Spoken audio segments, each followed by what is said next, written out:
Hi, I'm Laura, Hi, I'm Deanne. And I'm Philippe. Hi. and welcome to our Lymond Book Club. We are reading The Ringed Castle by Dorothy Dunnett, and today we are finishing the book. This is part 3, chapters 12, 13, and 14.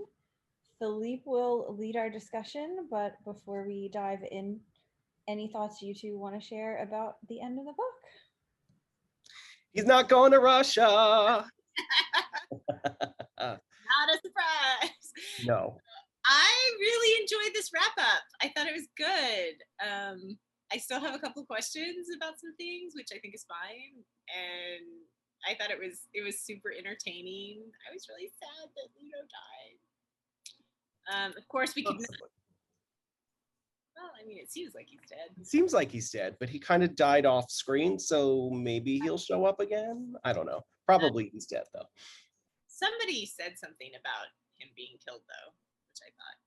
Well, Lymond heard him die, but Yeah. he was blind at the time. Later about maybe it was Philippa, maybe she didn't know. So that was sad, but I mean, it wasn't like we were going to get to the end of the book with nobody dying, so Yeah. that's not going to happen.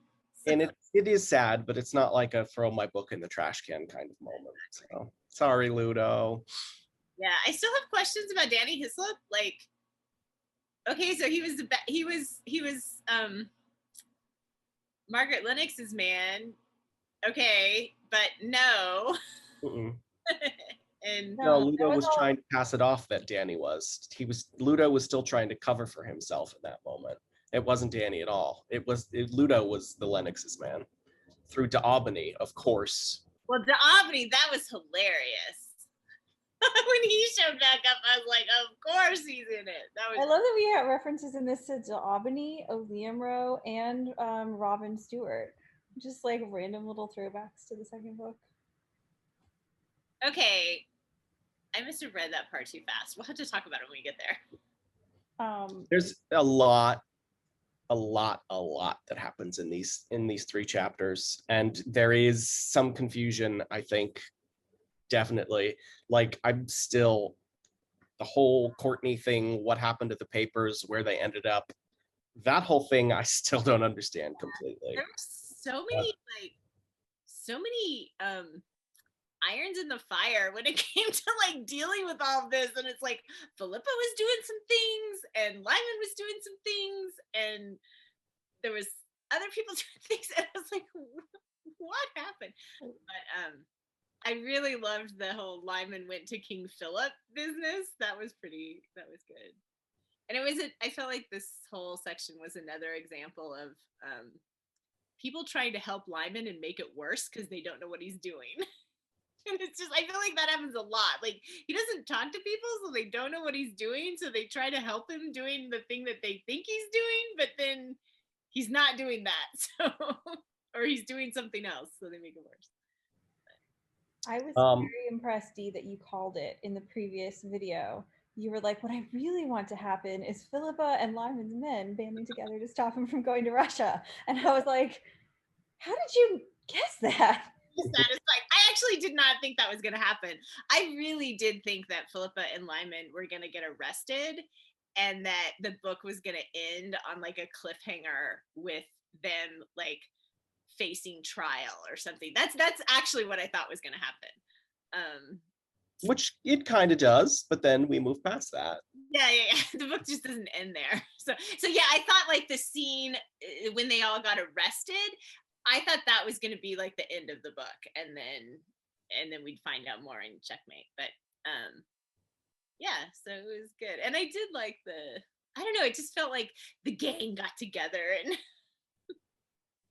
I love Guthrie's thing that he said about Lymond's your will is not, like, basically saying, no, you can't sacrifice yourself, we're not going to let you. I forget whether Dee or Laura, I forget which one of you was talking about this in our last video, but mentioning how you didn't think Dunnett sort of interwove the real life politics into this book as well as she has in others. And I think these 3 chapters definitely show that off, that it's not as well integrated because just the sheer confusion that I had of what was going on. So Yeah, I've read this book a lot of times, and I've read all these forums over the years of people talking about it, and I still don't understand everything that happened either. I'm just like, I don't really care. I care about the Lyman and Philippa stuff. I feel like I have a good, solid understanding of what they're doing, but in terms of all the political maneuverings, like my understanding, I feel like the important things, and I think I have this right, is that whatever damaging papers were there were taken out really early in the game from the box. And then eventually they made their way to King Philip, who didn't want to have Elizabeth implicated in treason. because he's planning to marry her. Planning to marry her when Mary dies. And so then they give the letters to Elizabeth and she burns them? Is that? They give the letters to Lymond or Philippa, who gives them to John Dee, who hides them in the owl, who gives them to Elizabeth, who burns them. And then Lymond gets the credit for it, and Elizabeth sends him her glove. So now Lymond is allied with, or has the favor of Elizabeth. Yeah. And Philip has left England forever. Yes, not going to marry Elizabeth. Good riddance, I guess. But, yeah. All right. Should we jump in? Let's do it. Yay. Chapter 12. So there's a bunch of little like mini sections in this. So the first section, Lymond arrives back home. Well, not home, but he comes back to England from his trip to Gardington, and he's immediately told from Adam Blacklock that de Harcourt and Danny Hislop have both gone, to which he's a little surprised about. And then he goes to this banquet that the Muscovy Company is throwing because Osep-Napasia is leaving. And we get this moment of like good news immediately followed by terrible news. And the good news is that the Philip and Mary has returned, which we thought had been sunk. And the bad news follows in the next section. I thought it was interesting. I still think it's interesting right at the start of chapter 12 when Lymond is coming back and the war is like, it says it occupied Francis Crawford's mind to the exclusion of almost everything else. And he's not just thinking about it in terms of how it affects Russia. He's thinking about the fact that when war came, Richard Crawford, who was not his brother, would be fighting for Scotland. So he's like trying not to think about what this means for his family and his loved ones, but he can't help himself. And this whole who was not his brother thing is like, you know, it's such obvious like kind of denial and lying to himself, and he's trying to be like, I don't care about this war, I don't care about these people, I got my business in Russia, but like it's all he can actually think about is he still cares about them and is worried about them. I have a quick question about that too. I was confused because Richard is his brother. Like, just because their fathers are different doesn't make them not related. And so it seems like there's this like, we have different fathers, so therefore we have no connection to each other whatsoever. And I take it as a combination of like, we're not full brothers, but also I'm kind of disowned-ish and or have disowned my family because like Richard sent him the thing back and Lymond himself rejected Sibylla, so it's also like a I'm no longer part of this family thing. Yeah. Okay. So question about the war in general. It's basically going to be France and Scotland versus England and Spain, right? Like England and Spain are allies because of King Philip and Queen Mary, although she's not going to be around for much longer. And France has been allied with Scotland for a while now. But is it Spain? Because they keep talking about how Philip can't get any financial support at all.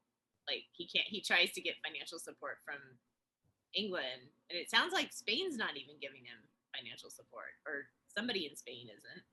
Well, he wants the war, but maybe he's not getting the support to like do as much warmongering as he wants, and the fact that the war has started helps. I don't know. And the Pope's in there somewhere. So like the Pope and probably the Emperor. Well, King Philip is the Emperor's son, so. Aren't the Pope and the Emperor like at odds? So is the Pope on France's side? No. Not? It's so confusing. And I didn't really care enough to figure it out, so. All right. Yeah. So basically, France and Scotland versus England is what we're gearing up for. Pretty much, yeah. Which sounds about right. Yeah, and that's what we care about the most, and that's kind of a sort of back where we started, right? In the first book. There's a line on 579 where we're in Lymond's point of view, which is rare. So I just think it's interesting how he thinks, and he thinks about how he's been given this heavily jeweled coat, and the servants have locked it up with 3 locks so nobody steals it. And he thinks Guzel had made no such provision. It is only the poor man, said Guzel, who counts his belongings. The rich man guards himself and lets his goods fall where they may. And it's just interesting the way he continues to think of Guzel as this like mentor figure, toward, and we see more of it, this cold and inhuman direction. But like he, I don't know, it's just interesting because like it's so rare in the early books for Lymond to look up to anyone or see anyone as a mentor, and so it's like he's really picked the wrong mentor here. Yeah, especially since she's about to betray him, or she already has. He just doesn't know it yet. So I don't even know if I'd say she betrayed him. I think she just accepted reality. I actually don't think she betrayed him in her mind, but I think he probably feels a little bit betrayed. I think she sent him away because she knew that that was his destiny. And like, seeing it in the stars, she's like, you're not meant to stay in Russia and you're not meant to be with me. So how do I make sure you don't come back to Russia? This is one way of doing it. Yeah, and I felt it was like, she was like, he's not coming back. I need to make my own arrangements to protect myself, because as a woman, like, she has to have a man that she's acting through. Yeah, so I didn't take it as a betrayal. I just took it as her accepting reality sooner than he did. Yeah, she's just super pragmatic about her power base and what she needs for her power base.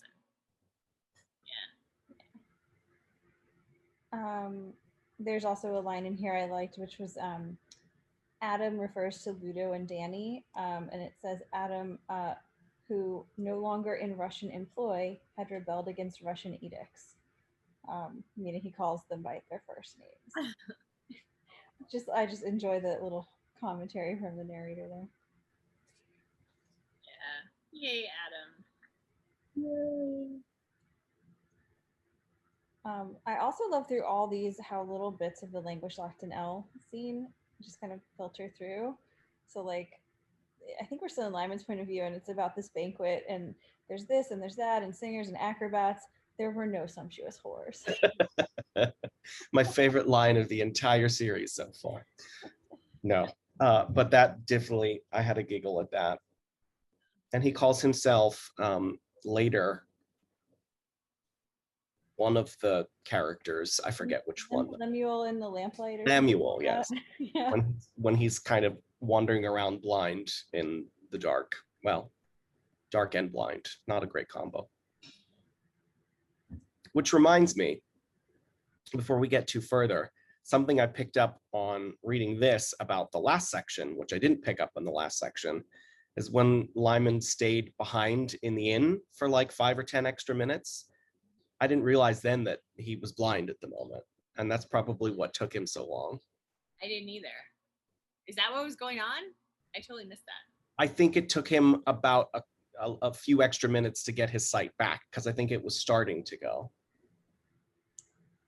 I'm not sure if he was blind then, because I think when it happens, it lasts for a while, but it that might have been what was going on, or it might have been like coming and he was able to calm himself enough to ward it off.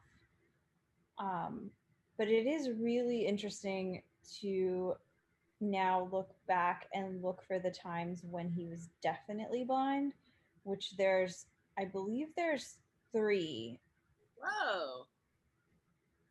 That in retrospect you can be like, oh, he was blind there. In this book, or just in the whole series? In the series. Okay. 1 in this book, 1 in Pawn, 1 in the second book. Really? In the second book? Yeah, it actually says in the second book there's a moment where he's so stressed that he loses his sight. It's not necessarily the same thing, but it could be a related like mental pathway. It's when he's hiding with the Dame de Dutante and she reads his mind. and he's like struggling to say "take me to 70," and he loses his sight. Um, Wow. yeah, and like I said, one in Pawn and one in this book. If you want to guess, we can talk about it now or later. Okay. Well, we know the one in Pawn is right at the end when he's escaping Turkey because it says that it happens. So yes, there's two. There's two. Oh, okay, so there's another one in Pawn then. Because there's right after the chess game, he like reaches out blindly and Marta like leads him out of the room. Yeah, and then there's when he like pulls the guy off the horse and beats him to death, and Jarrett's all like angry, and then Archie is like, "You did that blind." Mm-hmm. Wow. And then there's one in this book. I have no idea when.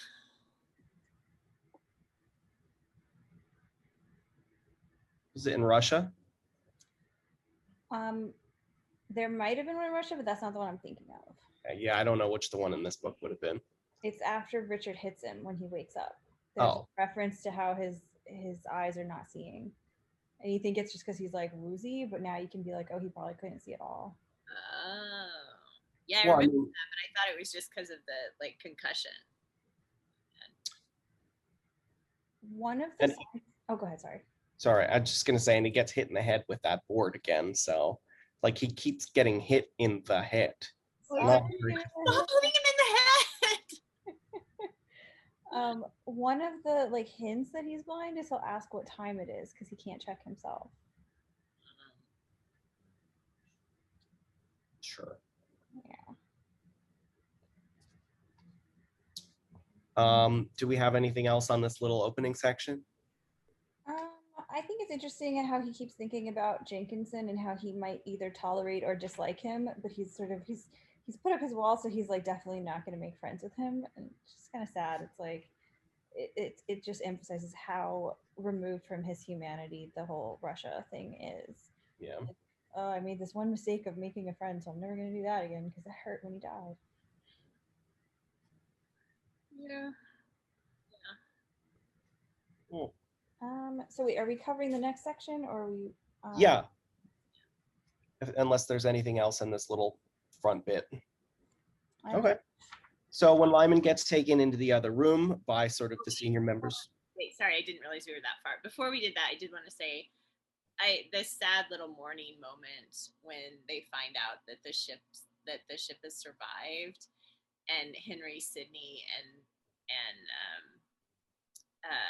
Henry Sidney, Adam Blacklock, John Buckland, and Robert Best and Lymond all sort of have this sad moment that is clearly like grieving the people they lost, and Dickon and Christopher in particular probably.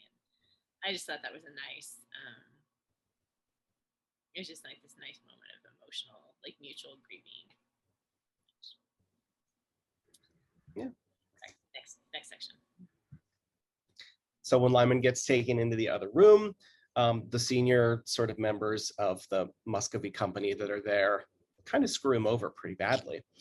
First of all, Danny Hislop and Ludovic Harcourt have both been arrested for trying to steal the sealed coffer that Van had. And then they tell Lymond that their deal to give him arms is completely off. There will be no arms shipment anymore. There's also the news that Alexander Guthrie and Fergie Hotham were on the Philip and Mary coming back.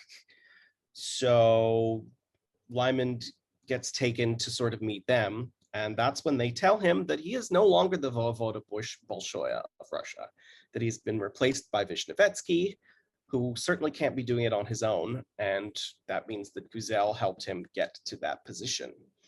Lymond also finds out that Hercules Tate was arrested for also trying to get the papers from this coffer. So all three people that he sent to sort of, well, he didn't send Ludo. The two people that he sent to get it all sort of failed because these papers were being super protected. And somehow de Harcourt also knew about these papers and made an attempt. And I think that's the end of that section. And then there's a little bit at the end that we can talk about then too. I think it's not in that section. It's a little later. but it's sort of apparent that the realization that when they made the deal to give the arms, they already knew he wasn't a Vovoda, so they knew that they didn't have to follow through. That's why there's that thing we talked about where Lymond's like, this seemed really easy, and Lymond's suspicious of how easy it is, and so we were also suspicious, and clearly that was justified. But that's because he was suspicious about it. That's why he went to talk to King Philip. So he's already pretty much a step ahead of all of this. So, as he usually is. Tends to be. I liked his comment that it's on 587. My buttons may save us all yet. I like the practical nature of wearing this coat with all these really fancy jewels on it. And it's like, oh, you get arrested, you can use those buttons to bribe people. Yeah, it's like he just happens to have, it's like having your wallet in your back pocket. You know, he just happens to be wearing this bejeweled coat. And then, yeah, the fact that Guzel loaded all of Lyman's possessions onto the boat with Philip and Mary. She knew you were not going back, a matter, she said, of a prophecy. So that, I think, also hints that she had been the younger eyes that defied it, because she knew there was a prophecy to defy, and now she's no longer defying it. She's acquiesced to the prophecy. I wonder, so then when you go back and read their goodbye, I wonder if she knew, like, as soon as the Tsar was like, you're going back to England, that she knew, like, oh, yeah, I can't beat the prophecy. And maybe in their goodbye, she knows he's not coming back. I lost a lot, and not that I had a lot of good feeling for Gazelle in these books, but the fact that she's been carting around the dead body of Ramreed Mallet this whole time, just so she could send it back to him, I'm like, that's seriously screwed up. Oh, gross. Oh. Yeah, I didn't have any good feeling for her anyway. Yeah. I have a terrible feeling for her because she's the one responsible for sending the children back. She could have just let the children get away. Yeah. I actually don't mind the body thing, because I think it's just another example of her, like, she and Lymond both see her as this mentor figure for him, and she thinks she's helping him by getting him to, like, you know, shut down all his natural reactions and just, like, be this cold machine. And it's just another tool in her toolbox to, like, toughen him up. It's crazy, but that's not why I hate her. I yeah. just like her. Ever since the children decision, I was like, nope. Mm-hmm. Yeah, she gets, there's no grace on my part for her. None. Also, the creepy, like, creeping on Venceslas thing, and not yeah. So she's made a lot of not great decisions. So. Yeah. All right, let's move on to the end of the chapter then. Okay, so Henry Sidney was also sort of a part of this meeting, and he was sort of the one person they let leave. So he goes and tells Philippa and sort of advises her to take her mother and disappear because things may be bad for them, which Philippa isn't going to do. And of course, she knows that Lymond, no matter what, is still planning on going back to Russia because she can read him pretty well at this point. So as she goes to visit John Dee, she is leaving, and then she gets sort of taken and escorted to Lady Lennox, who of course has a part in all of this, because why wouldn't she? Where she's sort of put under house arrest for the second time, because she's done this before with the Lennoxes, unfortunately. I was just find that part really reminiscent of what happened with Christian, and so it gives me, like, chills. Mm-hmm. I also like how this section starts with the other person whose predicament was occupying all his thoughts he did not mention. So the fact that even though Lymond doesn't say anything about Philippa, like, his brain is there. Yeah, she I thought it was interesting when she says, like, besides Gazelle is there, and she's just like, she just has this assumption that Lymond is in love with Gazelle. Like, she's not even thinking about alternate scenarios at all. And then Henry Sidney says, you know, the lady also was apparently convinced that Mr. Crawford would not return. Oh, said Philippa. A little color grew in her cheeks and went on increasing. It vanished, leaving her a little pale as she had been before. In that case, she said prosaically, I think he most certainly will insist on returning to Russia. And I was just wondering if this is sort of some sort of epiphany moment for clearly something's going on with Philippa emotionally in this moment. Like she's having a really strong emotional reaction if she's getting red and redder. Like she's blushing and blushing and blushing and then gets really pale. So something is going on with her emotionally. And I just kind of wondered if she had a flash of maybe he's available, you know, and that starts churning in her brain a little bit at this point. So I don't know. I think that's a reasonable interpretation of what may be going on consciously or subconsciously with her. Yeah, it was just like, oh, and then,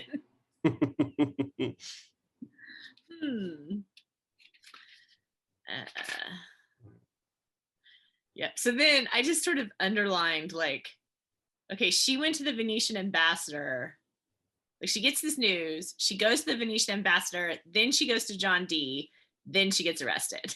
So it's like, okay, note to self, Philippa went to the Venetian ambassador and she went to John Dee. What is that going to mean later in the chapter, you know, or later in the book? So is that where she got the papers and then gave them to John Dee and then he put them to Owl and sent them to Elizabeth? I think so, because I think the Venetian ambassador had the papers. Someone needs to like draw this out. It's like this, like way back. Yeah, I thought that would have happened before this point, but maybe not. Yeah. I mean, it is still a couple more days until the trial or the inquiry happens, so.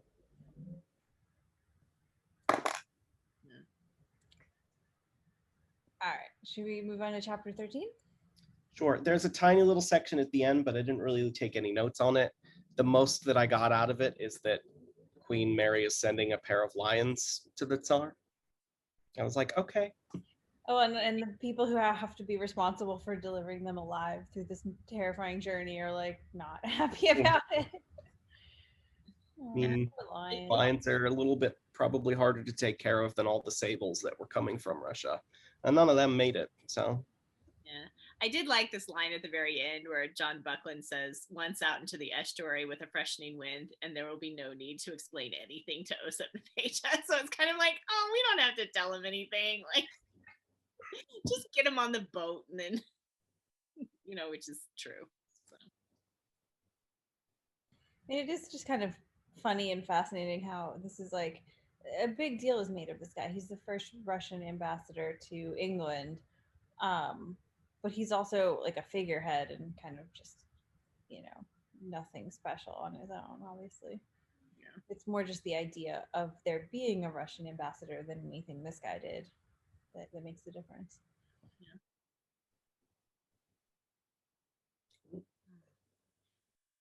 All right, chapter 13.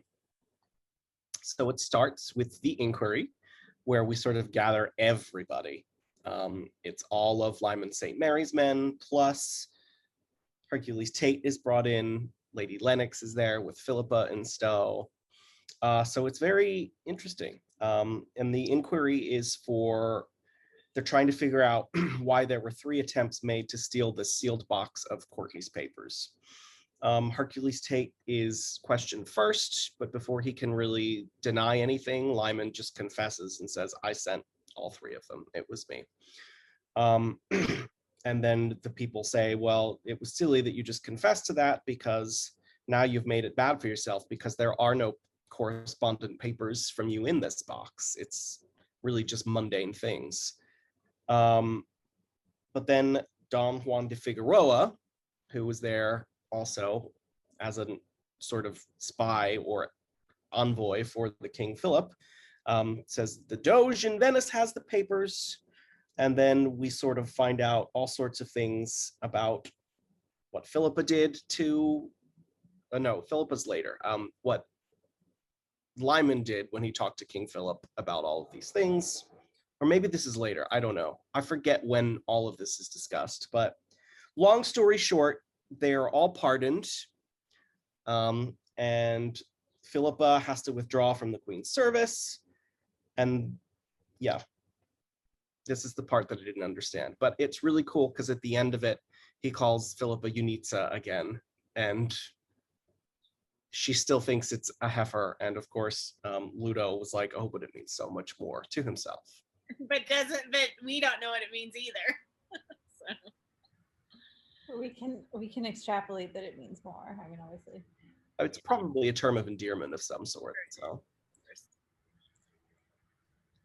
Well, yeah, so Philippa has to leave the Queen's service, but also this is all sort of with the implication that Philip is helping, but like Lymond needs to get out of this situation and go back to Russia like ASAP. Yeah, all the people are like forbidden to stay in the country. So except Philippa, she can stay, but everybody else has to get out. They have like a couple of days to leave England or something. Yeah. And King Philip specifically wants Lymond to go back to Russia, nowhere else. He just sort of wants to push him to the side and not meddle in the affairs anymore. Well, which sort of makes sense because war has come and Lymond is a powerful figure for France and Scotland who are on the opposing side. So what? They don't want him in France or Scotland. Exactly. Getting him out of the scene would help them with the war. So just kind of looking at this in order, I quite enjoy when Danny gets brought in. He stared around the room until he found everyone and then rolled his eyes until a yeoman told him to stop. Yeah. Oh, and then Philippa, employing the stalk she had learned balancing sherbet jars on her crown in the seraglio. So I just like how we get those little hints of, the reason Philippa is no longer an uncouth, uncouth in her manners the way she was as a teenager, is because of this whole being polished up in the seraglio thing. That then you can think, oh well, the Dame de Dutante sent her there to get polished up to be Lymond's partner in the world stage. So she was like, she was never intended to stay there. It was always temporary.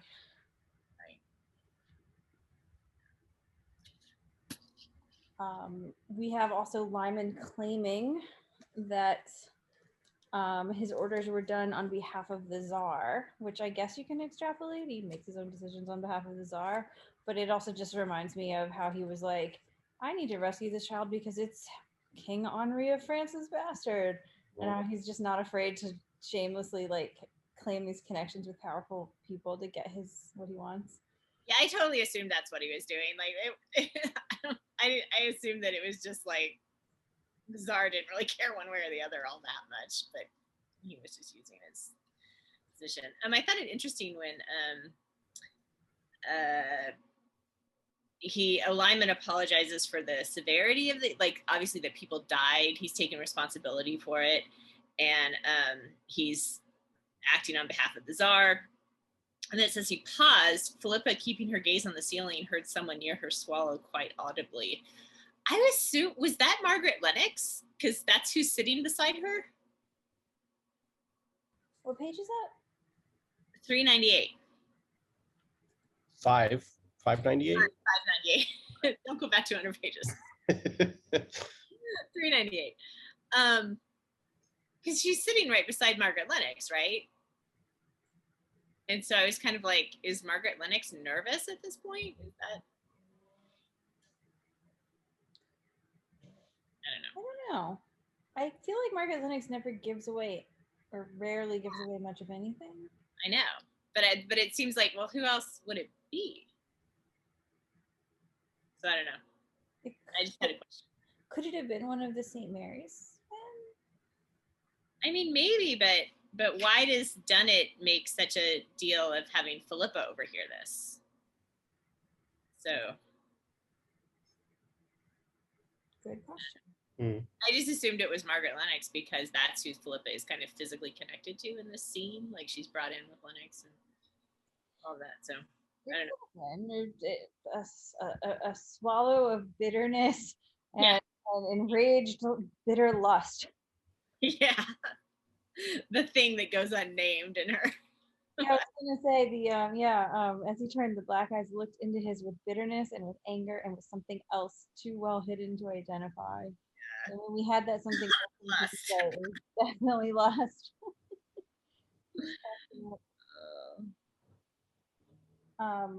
Yeah, and then actually right after that, there's again the insinuation from Lymond to Margaret Lennox in front of these powerful English people that he makes this whole thing about how she's basically trying to get her son on the Scottish throne and what would that mean for the English throne. And she's like, she just dismisses it and says it's crazy, but like it's not. Yeah, and he's definitely like put that idea. If the powerful people in the room had not been thinking that before, they're thinking it now. So. Yeah, and I think that's why she leaves right afterward, because it's like, all right, he's saying things that are going to get me into trouble. Yeah, planting seeds. That's what I assumed as well. It's like, oh, he got her out of the room, and she sort of falls out of power pretty quickly once Queen Mary dies, right? Spoilers, Philippe. Well, her power in England is tied to Mary because she's part of the Catholic. Like, because if Elizabeth is in power, this is not a spoiler because I don't know, but if Elizabeth is in power, there's no way Margaret Lennox is close to her. Like, early. Yeah, Margaret Lennox has kind of been scheming against her because Margaret Lennox wants the Catholics to stay in power. Yeah. And Elizabeth is well aware of Margaret Lennox's attempts, against her. So I can't imagine once Mary dies, I can't imagine she's probably going to get like exiled somewhere or something, or at least out of court. Out of court, maybe. She still manages to get her grandson on the throne. Of Scotland. Although that may have nothing to do with her. It may have just been luck. So. Yeah, it's definitely got. I mean, we don't know how much it has to do with her, but like these are the seeds she's been planting for her whole life, so it's certainly got something to do with her. I mean, even down to the fact that she married Matthew, like just so that their bloodline, Matthew Lennox, so that their bloodline would be, in the running for the thrones. There could also be maybe Elizabeth keeps her around as a like keep your enemies close kind of thing. Like there could be maybe that happens. I don't know. I'm assuming we're gonna find out in the next book. So I also liked the reference. It says it's Margaret's talking to Lymond, and she says something to the boy from long ago who was now so obdurately a man. And like if you think back to when they first met in Game of Kings, the way it was written was as if the power dynamic was equal or as if he was stronger initially, and then she sort of turns the table and is clearly more powerful than him. But I like how even just like the book now is acknowledging that the power was always with her and that he was a boy back then. Just like if we weren't clear before that what she did with him was abusive, I feel like it's undeniably clear at this point.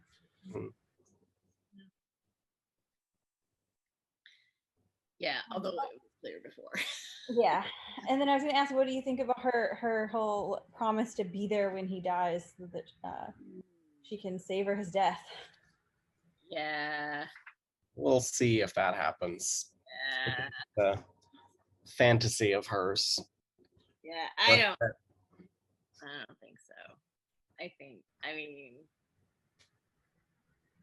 unless this series ends on a much more tragic note than I'm hoping for, which people keep telling me to keep reading, so I'm trusting. Okay, all of you people in the comments, I'm trusting you when you tell me to keep reading. So if book 6 ends with Lymond bleeding out on the floor and Lady Lennox like laughing over his body, I don't think that's a possibility. I would imagine he would get some sort of one-uppance on her before any of that, but who knows? I'm now starting to worry that Lymond has some sort of terminal disease that's causing all the headaches and the blindness. So I hope that's not true either. I was just thinking, I wonder if, because we know Margaret Lennox is a real person and Lymond isn't, but I wonder if she does lose power, or at least lose her influence. Some of her influence. I wonder if in the next book of like Lymond is responsible for her like losing power, diminishing in power or something. Like that would be kind of just desserts for her if he somehow figures out. Because obviously Dunnett can't have her die at a time she doesn't die. So if I don't know what happens to her, but if she lives to ripe old age or whatever, then something else would have to be her comeuppance. I wonder. I guess it depends on how long a time frame the last book is. Oh yeah. Because Queen Mary's going to die soon. I just don't know how soon. Right. I'm guessing pretty soon because it says something about Philip never comes back to England. Mm-hmm. So within, I don't remember when Elizabeth becomes queen. I think it's also just telling about how she keeps trying to get Lymond to come back to England, even though he's her enemy and she should be happy he's off in Russia.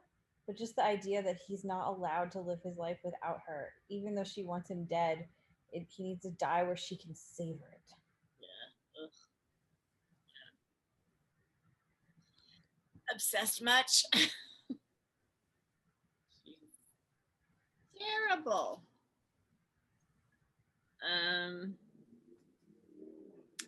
What else? I do love that they keep talking about the pewter that they're sending to Russia, but it's really guns. Yeah. And Lymond talking to Philippa. There were one or two mysteries about these last proceedings, which I can see are going to be forever unexplained. And I think there's all enough information in the book to figure it out, but I don't care that much. And it is explained in the next chapter anyway. So I also like the reference to him speaking Spanish, which brings us back to like Game of Kings. It was just fun. What? Oh. What is his fake name? I can't remember now. Oh, that he uses when he imitates Don. I don't remember. Now my brain is like fried, and I'm not. Yeah, I'll look it up later. But it was just another fun throwback to previous that he speaks Spanish. Yeah, And I haven't had Lymond imposter syndrome in a long time because he hasn't like imitated anybody. It was also a nice reference to like the fact that he speaks Spanish and there's a whole bunch of powerful men in England who kind of wish they spoke Spanish but they don't. And just another like Lymond's skills and his intelligence and sort of culture knowledge and all of that really are part of what makes him Lymond. Don Luis. Sí.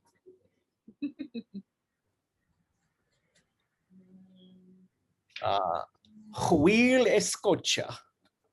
That's what I remember from that when he was trying to say Will Scott. But he said oil. Will. And Lord Grey. Oil? That was so fun. It feels like so long ago too. See, we had this little language locked in L scene to remind us that it's still there underneath. So then I was gonna say also just the fact that as they're on the barge, do we want to jump to that section? Do you want to summarize it first? Yeah, I don't have anything else for that. So it's just like the way that Lymond is like, everyone's like, we're all gonna go back to Russia with you, and he's like, no, I'm going alone. You are not coming with me. So it's like he knows he's almost certainly going to die, and he doesn't want to get them killed. And he can't hide the fact that he cares about them, because if he didn't care about them, he wouldn't care if they came with him and died. So like so much of this is this like sort of fractured behavior. He cares about his brother. He cares about the war with Scotland and France. He cares about protecting the men, but he keeps saying like, I don't care, I'm like a machine, but he's just completely lying to himself. If he pretty much knows that he's going to die to go back to Russia, isn't he breaking the promise that he made to Philippa? Because he said he would never put himself purposely in danger's way or take his own life again. I think I mean, I think there's two parts of it. One, he's lying to himself about what he's doing. He keeps saying, I have a chance, I'm going to convince him, I'm bringing a little bit of what he wants, you know. That ain't gonna happen. I mean, Lymond is pretty amazing and can make some pretty amazing things happen, but that is not a thing that is going to happen. Not with that crazy Tsar Ivan. But I also don't know how much he's committed to that promise anymore. Like, there was a line about him sort of having forgotten some of what happened that night. And like, I sort of think if he really wanted to die, that wouldn't stop him. And this is definitely a way of, like, it's not 100% I'm gonna die, but it's like taking a very dangerous leap, and you know he's still gonna take dangerous actions. He's Lymond. I mean, everything in Russia was super dangerous. He's super adamant about going to the point where when his men try and stop him, he stabs several of them. We're Like, get there though. We're gonna get there. Well, that's the next section. So, but on 604, before we get to the barge, Lymond and Philippa have this exchange about their marriage, and Lymond is being really like cavalier about men pursuing her, and just, you know, like, you've got Greeks, you've got Italians, you know, it's like, I haven't met the Spaniard, but and it's, you know, he's kind of making, which will you have? I like your Austin, I haven't met your Don Alfonso. And then she's like, how am I going to get this marriage dissolved if you go back to Russia? Which I think is also her just trying to keep him there. You know, she's like, wait a second, there's this loose end. You can't go back without it. And then he just says, desertion. And then he mentions like being in her debt and goodbye, and does the whole Yanitsa thing. And then we know that it means more than. I took the Greeks in bed, Italians at table are most neat as a reference to Guzelle because she's Greco-Italian, and then he starts talking about the suitors for Philippa. It doesn't mention Spanish, I'm sure you have. But yeah, I think it's also still like he just wants to get away from her, and he thinks he's probably going to die anyway, so she'll get her divorce for desertion, or she'll get it because of being a widow. Yeah, he's not too concerned about that.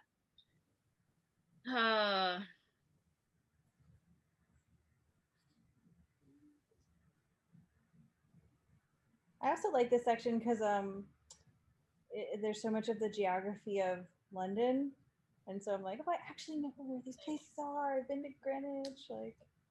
Yeah, it's like, wait, they have to stop at Greenwich. It really, as I was reading this section, it made me think. I'm like, oh yeah, it used to take people a long time to get from place to place. Because I was just thinking like, oh, I just run down there in the morning, you know. I took a boat along the Thames to Greenwich one time, and I was thinking about this. When I studied at Goldsmiths University for a semester in 2000, we were pretty close to Greenwich, so we would go to Greenwich all the time and eat and other things and go see the Meridian line. So it's fun. Yeah, I've just been there once, but it was fun. It's just nice because like even the parts of the books that I have been to, like I went to Edinburgh, I went to Malta, I went after, so I was looking for Lymond things in them. So this is like the London stuff is the only stuff where I already knew the geography before I read the book. Yeah, it is fun to see all the London references. I've been there. Like that's near my house, or that's near my apartment. Yeah. Interesting that there's a Gravesend in London too, because Gravesend is a neighborhood here in New York City as well. Yeah, I'm always finding those little things where it's like, oh, I thought this was a U.S. place, but we just, you know, some I feel like all United States names are either Native American names or it's something in Europe and we took like we just renamed. New York is just named after York. York. Okay, so go ahead. I was just saying, often U.S. names are an attempt to curry favor from someone. Like Virginia was trying to get Queen Elizabeth to like them. It's like it's always just we're gonna name something after you, and then you'll like us, right? So. So the first time I read this boat scene, I was very confused until I realized that the people attacking him were not the people from the boat that hit them. Right. His own men grabbing him and putting him on that boat. Right. Right. Yeah, I got that confusion too. I was like, wait, weren't they all in the same boat? Because now it's saying that they came from the other boat. But no, you're right. They just used it as a distraction. Yeah. So. I was a little confused. Were they trying to put him on the other boat? Because were they in league with the people from the other boat? Because I got confused, because wasn't that King Philip's boat that was trying to get him to Russia? They're on Philip's boat to get him to Russia. Oh, okay. Boat comes in and Lymond's men grab him, and they all go onto the other boat, and they escape from Philip's men, and they go away from Russia. Never mind. Okay. And we find out later that second boat was sent from Elizabeth. So. Well. Or that's what they're told. Who says that? I don't remember. Philippa says that. Oh. So she arranged it. Philippa at one point leaves the room, and I made a note. I was like, how come she left the room?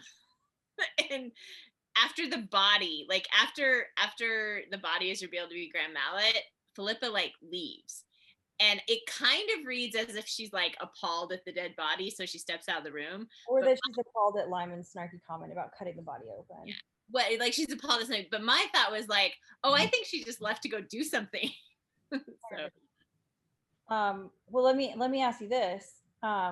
This chapter ends with he might have done more, except for the hirer of the boat, who then hits him in the head. Who's the hirer of the boat that hits him in the head?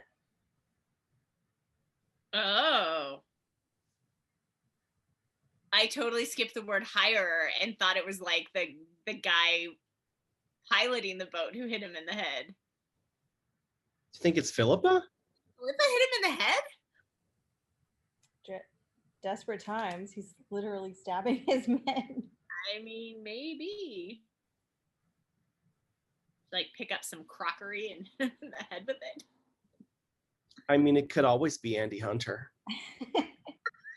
I think it's Philippa because also she is the one who arranges then to put him on the boat to France. Yeah. And no, I think you're right. I think that makes sense. Yeah. And she says, oh, Elizabeth, blah, blah, blah, because she's like, I'm about to get him on the boat. I don't want him to know I'm the one betraying him. So she's like blaming Elizabeth, but it was Philippa that arranged the whole thing. Yeah. No, I totally agree. That's what happened. I just didn't pick it up when I read it. It definitely took me a few times before I was like, wait a minute, the hirer of the boat? Like, who would that be? Oh. But my comment off to the side was like, uh-oh, more brain damage. Like, stop hitting him in the head. Yep. Yeah, it's unfortunate that that's what it took. But like he was in a rage. Like he may have accidentally killed one of his men or purposely. Yeah, he may have purposely killed. I mean, he seems to have really hurt Alec. Yeah, for a minute I thought Guthrie was dead, but then he fortunately speaks up in the next chapter and is like, oh, good. He wasn't there, and I'm like, oh my gosh, is he dead? And then he speaks up really soon. So I was like, oh. I think Lymond would have killed him. Like, I think this more than anything else so far is that Lymond just completely going off the rails of all the things that we loved about him, all the morality and care for other people. Like there's the line, and this time it was magisterial, which was something Philippa had accused him of. But like I think this is one of the first times where we see him just beyond the pale. Like in you're clearly, at least for me, because it's so drastic how they stop him from doing what he wants, but it's like he so clearly needs to be reined in. This is so bad for him and everyone around him. Yeah, and it's so crazy because he's so determined to save them by not letting them come back to Russia with him, and yet he's willing to kill them to like he's obviously not thinking clearly. He's obviously not, like, he's gone off his rocker a little bit. Like, this is not Lymond thinking clearly. It's him reacting, and somehow he's just gotten fixated on this Russia thing, and his brain is just laser focused on it. And so I feel like this is another thing that is a parallel with the Untamed that I love in both of them, which is that the hero really kind of loses it. And you can't trust that he's always going to be making the right decisions because he's a mess and he's super traumatized and he's got these terrible blind spots or this terrible trauma that is leading to some really bad decisions that aren't excusable. And like, to me, that's really interesting in a character. yeah, and if he had just talked to some people about, hey, this is what's going on, and hey, this is what I need to happen, like both of them, Wei Wuxian and Lymond, both, it's like if there's just a couple of people where they had just gone to those people and said, this is what's happening, I need some help, then everything would have been different. And so but they can't, like the character can't see that. So for some reason that is not an option, like because of the trauma, because of the history with particular people and all that. Well, yeah, I think with both of them, part of the reason they crack is because they think they have to deal with everything alone. Right. And they've been, like, to be fair to them, all of the circumstances in their life up until that point have set them up to, like, have to deal with these things on their own, to not have the kind of support that they should have had at some of the hardest times in their lives. You think of Lymond on the galleys, having to figure it all out on his own. So, like, that going through that kind of trauma and having to be responsible for yourself and not being able to rely on someone when you really need someone to comfort you, then when you're back in a situation where there is someone, you may not have the instinct or even like understand anymore that you can trust someone again and reach out to someone again. But I would push back on that a little bit, because I don't think that circumstances up to now have led to this, because there were multiple points in this book series where we have had this conversation where, like, Lymond should have asked for help, gone to someone else, said, this is a thing that, like, I need help with this, and that person would have helped them. Like, there's multiple times where if he had gone to Richard and told him what was happening and been sort of, I need your help, brother, will you help? Like, Richard would have helped him. Like, or, there are other people where if he had just said, I cannot do this on my own, but he couldn't see it. Like, he was blind to the fact that he doesn't have to be a one-man operation. And yeah, like, I think that that's true with Wei Wuxian as well. Like, his brother would have, like, if he had gone to his brother and said, I need you, like, that's what he wanted. His brother wanted to be needed by him. And yeah. But I think it's, for both of them, it's sort of like the way that they were raised and the circumstances, like for Lymond before the book when he was in the galleys. Right. And I think for Wei Wuxian, like with the abusive stepmother or whatever, like the fact that they just believe that they have to do it on their own means that it's like they're both trying to protect other people from helping them because they don't think they're allowed or deserve to have people help them in a way. Like, yeah, they both could have just said, I need your help. And actually Lymond does it in the third book. But I think, I don't know, I think it's literally like, it's not the perpetual lesson they don't learn yet, though. Like, I'm intrigued to see if that's a lesson, if Lymond finally learns this lesson in the last book, that he doesn't have to do it all on his own. Like, that would be a really amazing character arc if he finally learns that he can depend on some people, like that not everyone will betray him, and that there are people he can ask to be part of what he's doing.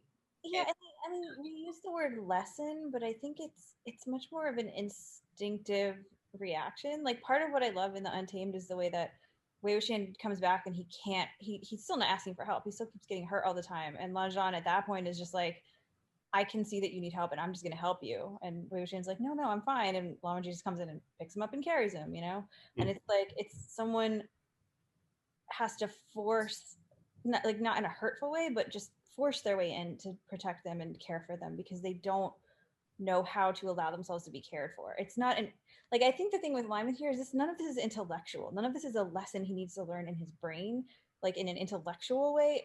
These are like emotional and physical reactions and inabilities to connect, and they need to be treated with like, I feel like much more emotional and physical like things. Like this is not Lyman being stubborn. This is not an intellectual issue.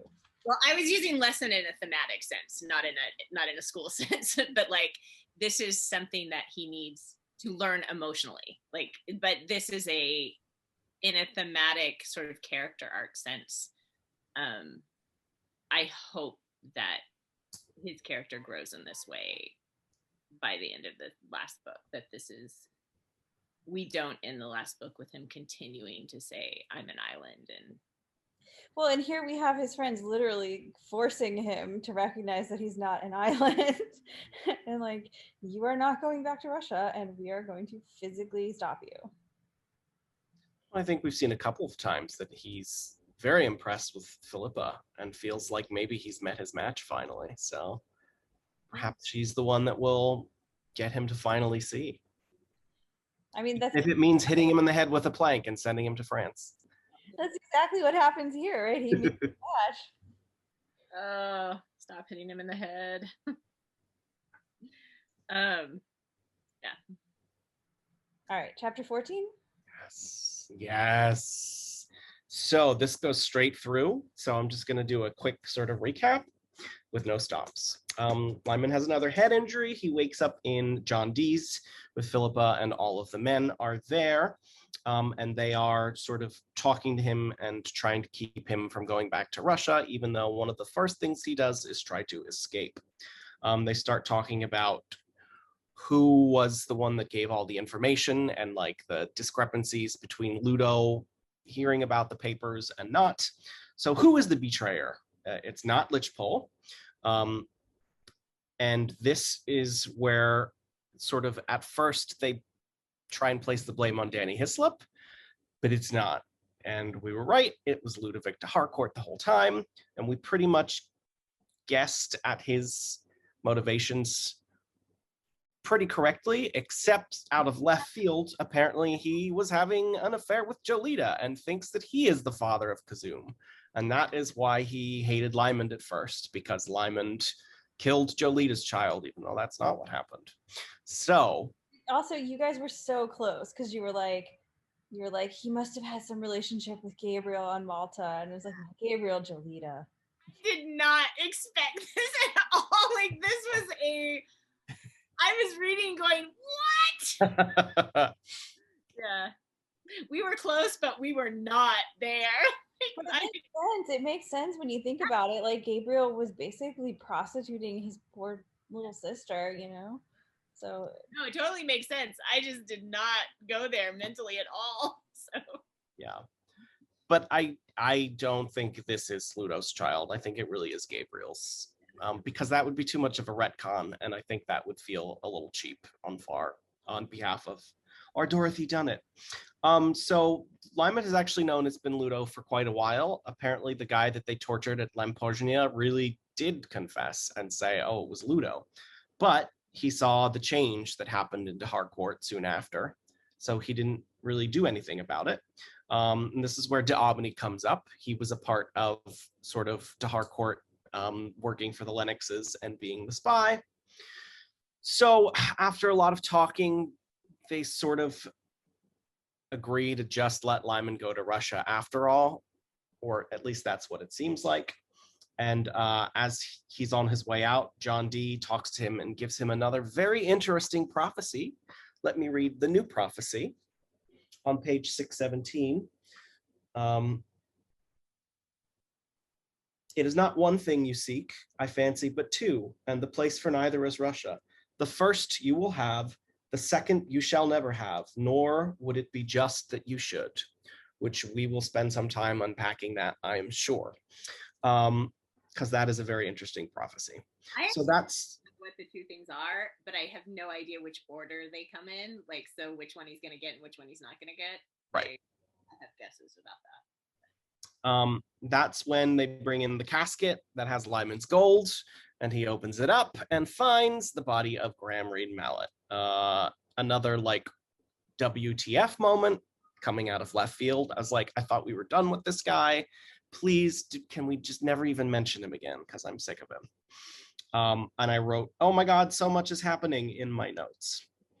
So there's all sorts of jesting in him that he's like going to cut the corpse open and take the gold, but he really doesn't have time, because if he's going to make it to Gravesend, he needs to leave like 5 hours ago. So he does leave, and he tries to find his way to the river first to get a barge to Gravesend, and this is where the blindness happens. We find out that he's blind again, and in his wandering, he starts hearing people following him. That's when Ludovic comes and sort of jumps down into a courtyard with him and tries to get him over the wall. And then he defends Lymond from getting attacked by these men and probably loses his life. Not entirely sure Ludo's dead or not, but we'll find out, I guess, if he ever shows back up again. And then Philippa finds Lymond and helps him to a boat, and sort of deceives him the whole time into thinking that he is on his way to the Primrose, which is the boat that is leaving for Russia. And then he finally sort of climbs the boat at the end, and his vision comes back, and he thinks he's on his way, and then he looks up and sees the French flag flying. So he has been deceived and is on his way to France, which I assume is where the next book is going to take place. And it's some pretty deft maneuvers by Philippa. She's really learned from one of the best, I think. There's a line in Disorderly Nights about how it's Richard and Sibylla talking, and like I think it's Richard saying that Lymond needs a master, and he's thinking of Gabriel, and then Sibylla says, or a mistress. Mm-hmm. And then the cut to the next scene is Philippa doing something. Yeah, that's hilarious.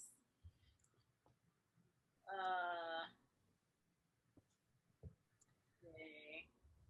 So I super love the way this chapter opens. And I love that this is the longest sequence of Lymond point of view I think we get in the entire series up until this point. But the way he wakes under John Dee's mirrors and he's looking up at his reflection, and he's himself stripped of his coat, lying prostrate, limp, bloody Lamuel in the lamplight on a rough trestle table. And he wakes and he sees the people. And one of the people, he's looking in the mirror, and one of the people realizes he's looking in the mirror and looks up and meets his eyes in the mirror, and it's Philippa. And I super love the imagery. I love that she's the one who catches on right away to what's going on with him. I love this idea of him being forced to look at himself, like this person who's running away from all of this trauma and all of who he is, trying to, Richard's not my brother, I don't care about Scotland, is like being forced to look in the mirror and see who he really is and what's really going on with him. And then the fact that his reaction upon meeting Philippa's eyes in the mirror is to think, pray God, let me not weep. Yeah, I don't want to cry. Yeah. Oh. And then just the whole way throughout this whole sequence, he's like on the verge of weeping. And then when he sees Gabriel, how his instinctive reaction that he barely stops himself from is just to like hide under something, hide in the corner, hide under the table, like, and he barely stops himself from doing that. And the way that you could sort of read this scene as if you were looking at this from outside, you would be seeing pretty typical Lymond behavior with, maybe a few hints that he's under stress. But these extreme emotional reactions then make you wonder, wait a minute, going back throughout the series, all this time we were looking at him from outside, and he seemed to have everything together, or maybe he was giving a little hint of stress. Has these intense emotional reactions been going on the whole time? And then when you go back and reread it and you look for that, you can definitely read it that way. And there's even that line from Sibylla, you have all the habits of the highly strung. You're going to have to learn how to control them. So this idea that the whole time he's been having these intense emotional reactions that we have not been privy to for the most part.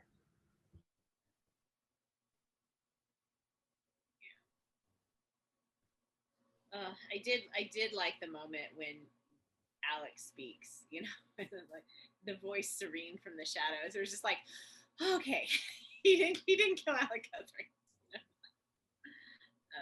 But he could have, man. It was close. Oh yeah. Some injury.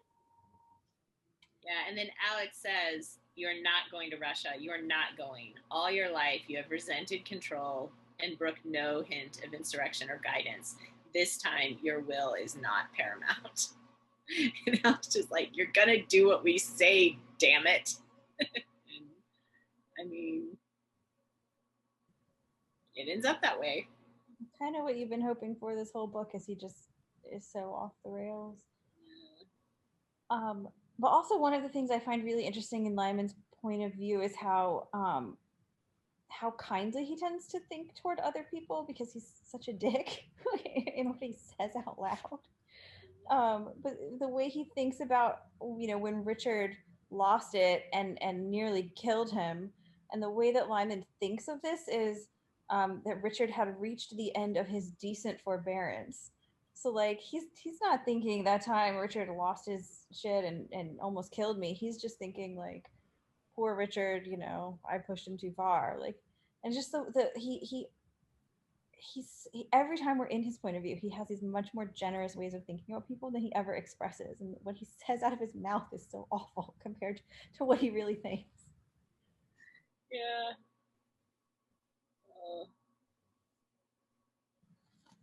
Also, there's just a way like he's being forced to look in the mirrors, but he is not ready to do it, and so he just tries to run again. He just tries to run. He's so not prepared, forced to face.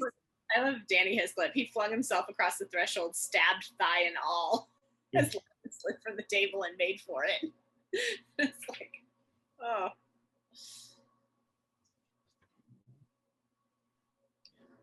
Yeah, and so he's this whole fate theme, which I'm not super huge fan of, but it's also in here where he's trying to defy fate, and John Dee is saying, your horoscope says you will not go back to Russia, and he's like, then it's wrong.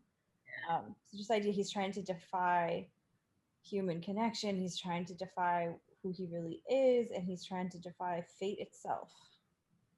And yet you get this really beautiful, he gives this sort of what I'm trying to do speech, and that the bit about if I can pull this one man back from the brink, I can save a nation, perhaps from something worse than the charters, perhaps bridge the gap of 200 years, perhaps find an existence worth living.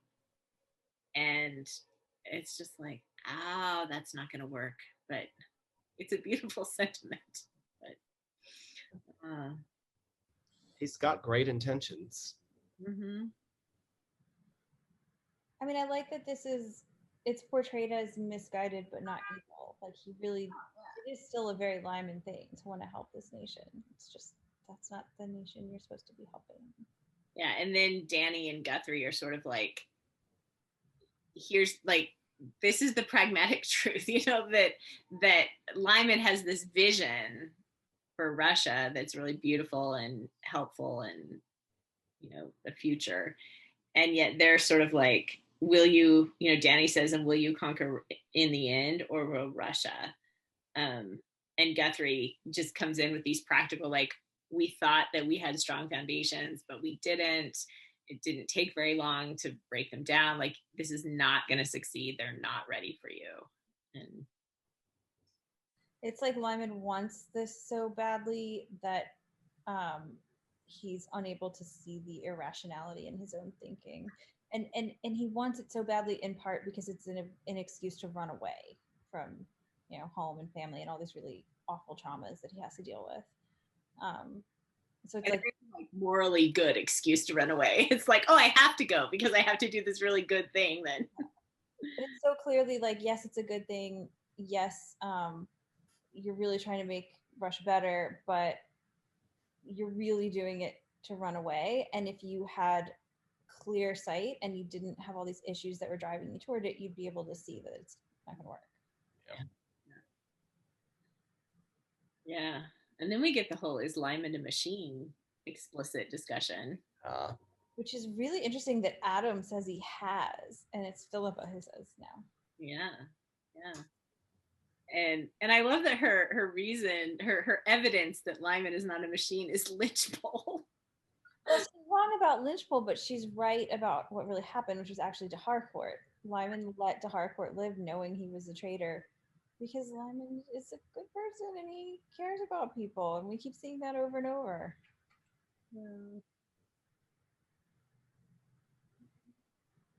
Yeah, I mean, he did let Lynchpole go, right? He did. But Lynchpole wasn't the traitor. It was right. It was de Harcourt. She thinks it was Lynchpole.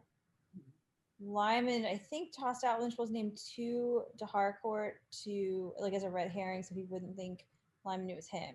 It was never Lynchpole. It was de Harcourt, and then de Harcourt's throwing out Danny as the red herring, but it was still de Harcourt. I'm not sure why Ludo was still trying to throw other people under the bus at this moment. Like, you'd figure at this point he'd be like, well, I'm caught. Like, they know.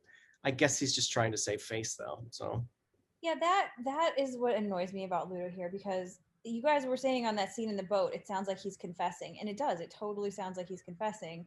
So I took it as subtext implicit he had confessed and they both knew. But then here he's like, actually, it was Danny. So he didn't confess. He was still saying, oh, it could have been one of the St. Mary's men trying to plant the seed against Danny.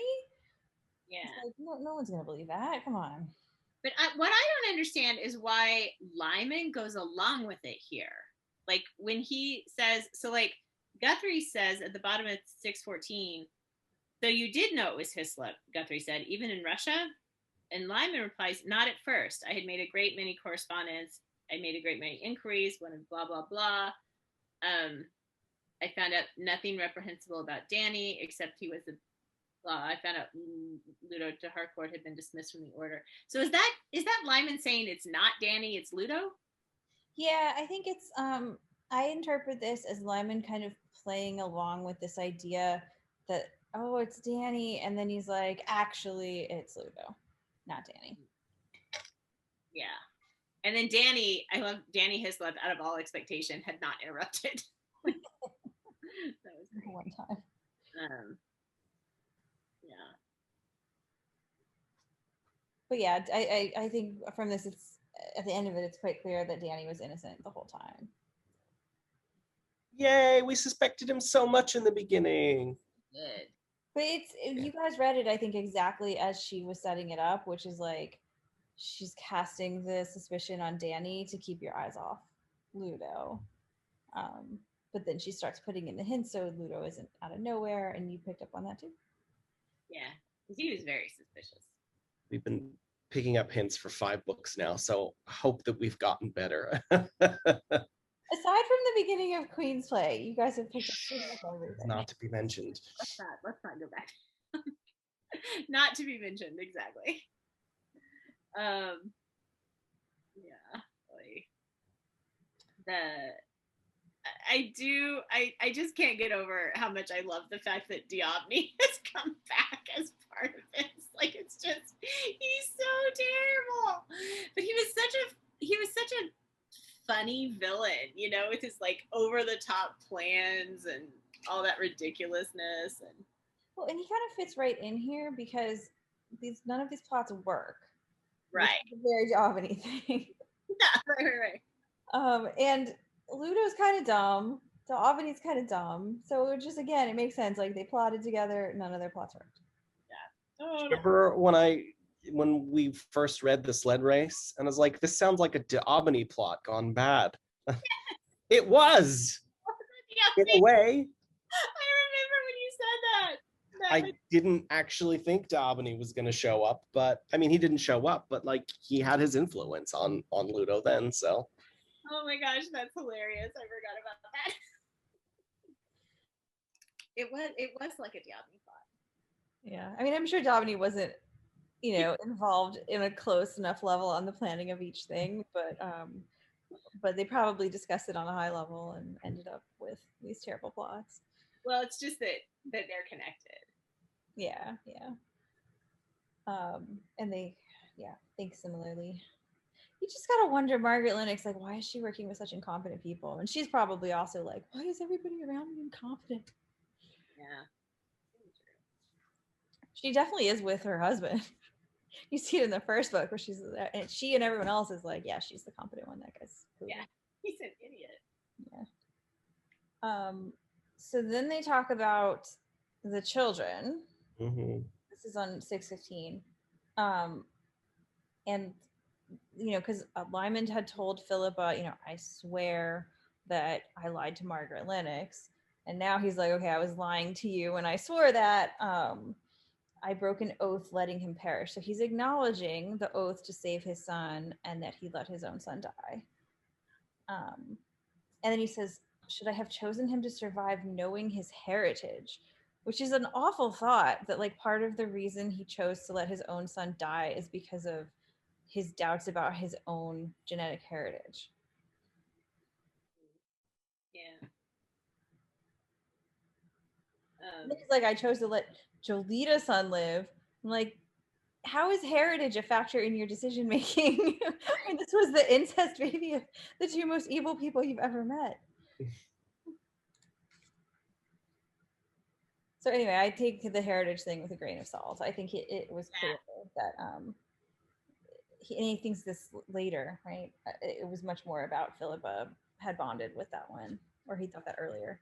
And I also think you mentioned something back when we were reading Swan and Frankincense that I thought was incredibly sad, but also probably somewhat true, that he also looked at these two little boys in terms of like who is damaged the most, and who will be able to even have a healthy life later.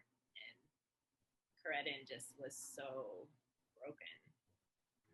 Well, and the fact that Corydon was broken in similar ways as Lymond, and they're both like explicitly paralleled as having been forced into sexual slavery and raped, and the way that Lymond takes that as such unrecoverable damage because it's how he feels, that he's unrecoverably damaged, and therefore the child is also damaged, even though obviously he loves the child and wants to protect the child.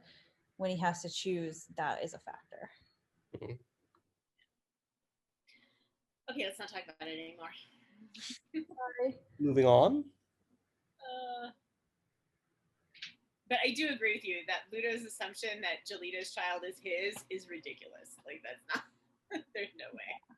Well, and in Lymond point of view later, Lymond also thinks that's ridiculous. And is like, yeah, I'm sure it's Gabriel's.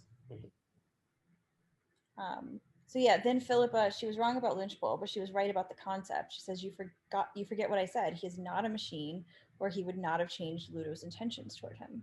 So it's not just that he didn't betray or get rid of Ludo. It's that even despite all his issues and machine-like behavior, Ludo, who's not the brightest bulb, was able to see his humanity enough to change his mind about him. By the way, too bad Onofrian missed like everything. Yeah.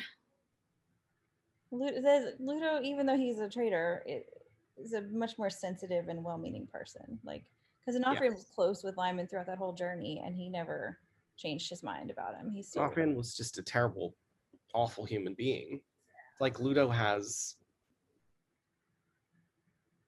He's got a heart. He's got a heart, yeah. He makes the wrong decisions, but like he means well, I think. I think he's got a huge heart because his whole everything is driven by like a way positive interpretation of Jolita, and the love for her and the baby, which even though misguided is out of that big heart. Well, and it's to the point that he ends up possibly sacrificing himself for the cause. So yeah, well, and sacrificing himself for Lymond, like he's trying to help Lymond. Yeah. So we have the prophecy, and there's also a line above it that I think is interesting. The one about now what you want. Yeah, you know now what you want. You are about to learn how to give, but the hardest lesson of all is accepting. What do you take that as?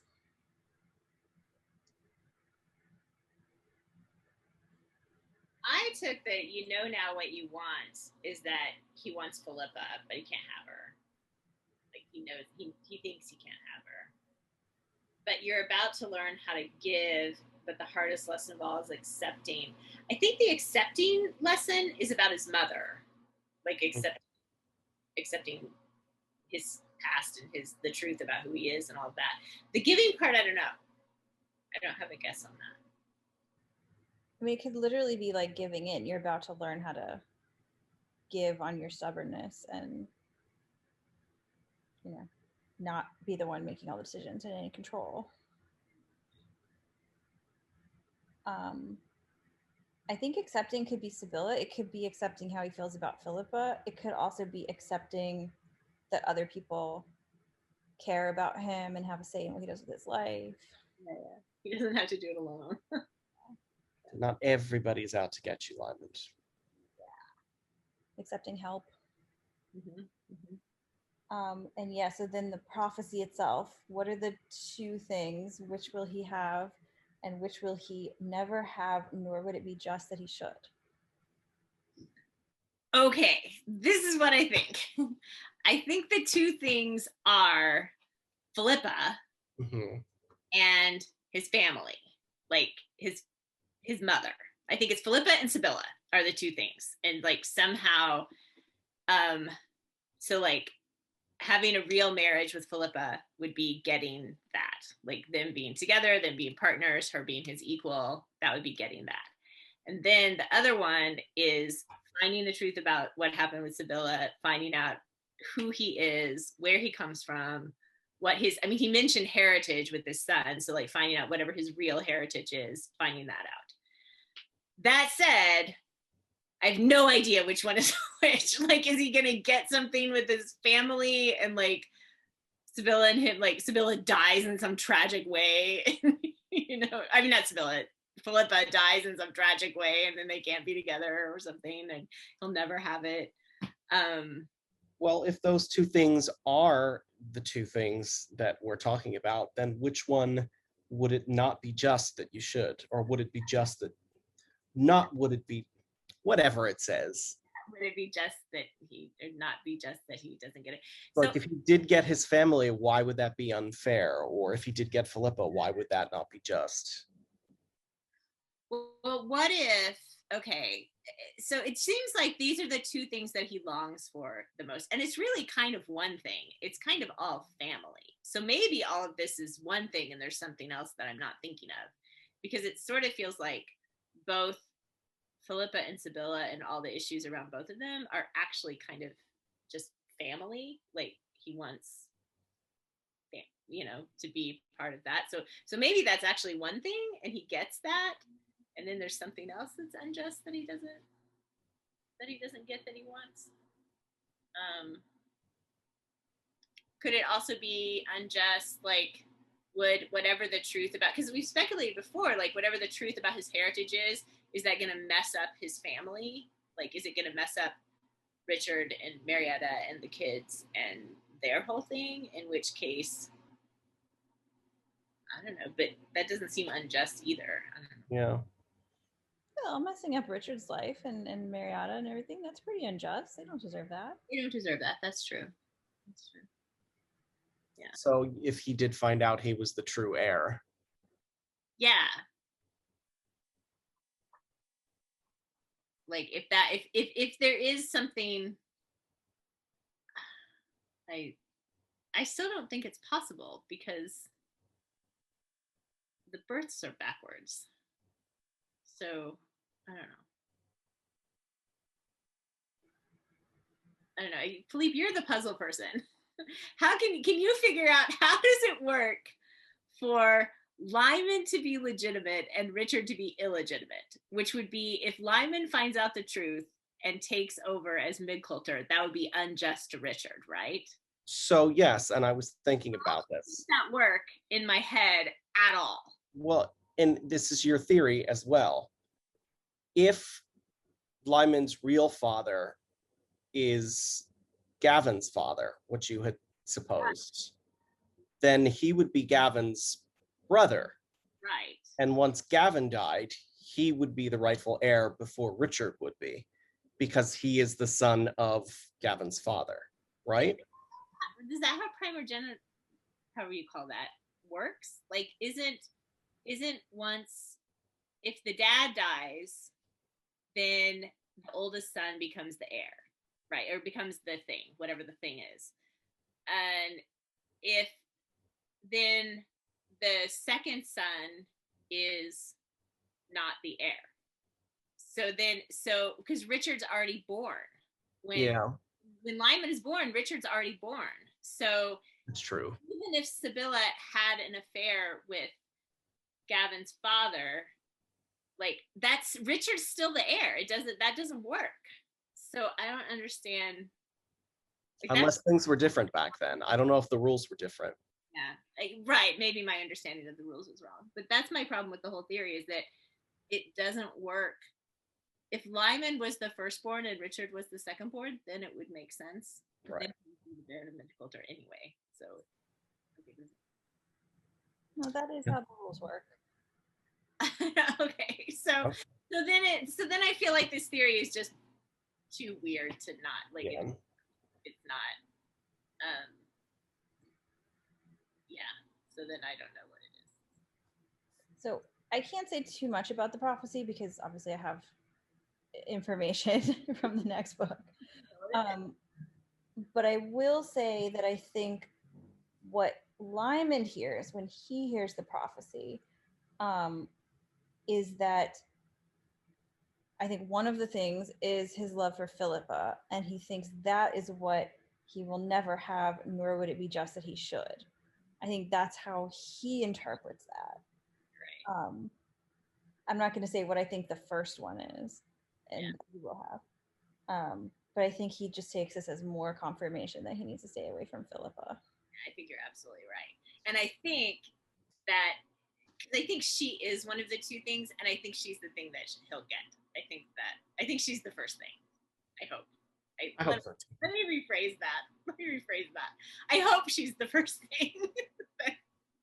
But I also hope he gets the truth about his family, if that's what the second thing is. So it's difficult. I don't know. We're gonna find out next book, but second, you will never have, nor would it be just that you should. keep in mind also that prophecies are tricksy. Yeah.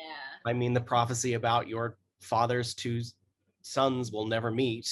Yeah. It just means that Gavin wasn't his father. Right. Oh. Okay. So Philippe, you keep thinking about it because your brain makes puzzles work better than my brain. Yeah, I just don't have enough information to figure out what the two things are yet. But I agree that Philippa is definitely one of them. So I mean, one way we could read this. Okay, so my whole theory about Francis the First could be completely, I mean, it's bonkers, so it could be completely wrong. So let's say Sibylla's, like Lymond's father is, I don't think it's random Frenchman because that doesn't seem very Dunnett-like. So is there like a French nobleman or even like the old king, like something like that? In which case Lymond getting what he, getting that thing would be unjust because it would be taking over some. Yeah. But if we say that is true, that Gavin's father is also Lymond's father, then the prophecy of your father's two sons will never again meet is true because Gavin is dead. Gavin was his brother. Yeah. Richard is also his brother because that's weird. Just if that's true, it's such a weird family tree. Weird. That's why I needed a chart. I don't know. Yeah. Well, if we get to the next book and suddenly we start learning a lot about Gavin's father, then I think we're on the right track. So if we start getting history of what happened with Gavin's father, I am going to be 100% sure. You're absolutely right. So true. We'll have to see. Yeah. so I guess moving on from the prophecy, although feel free to come back to it if you have any more guesses. The sarcophagus. So at the very beginning of the book, we're introduced to the sarcophagus, several of them that Guzel is bringing with her. And it's such a good like Chekhov's gun. Like she plants the sarcophagus, and then like somewhere in the middle, they're like at the house, and there's the sarcophagus again. And then at the end, it's like surprise! She's been carting around Gabriel's body in one of those things the whole time. Gross.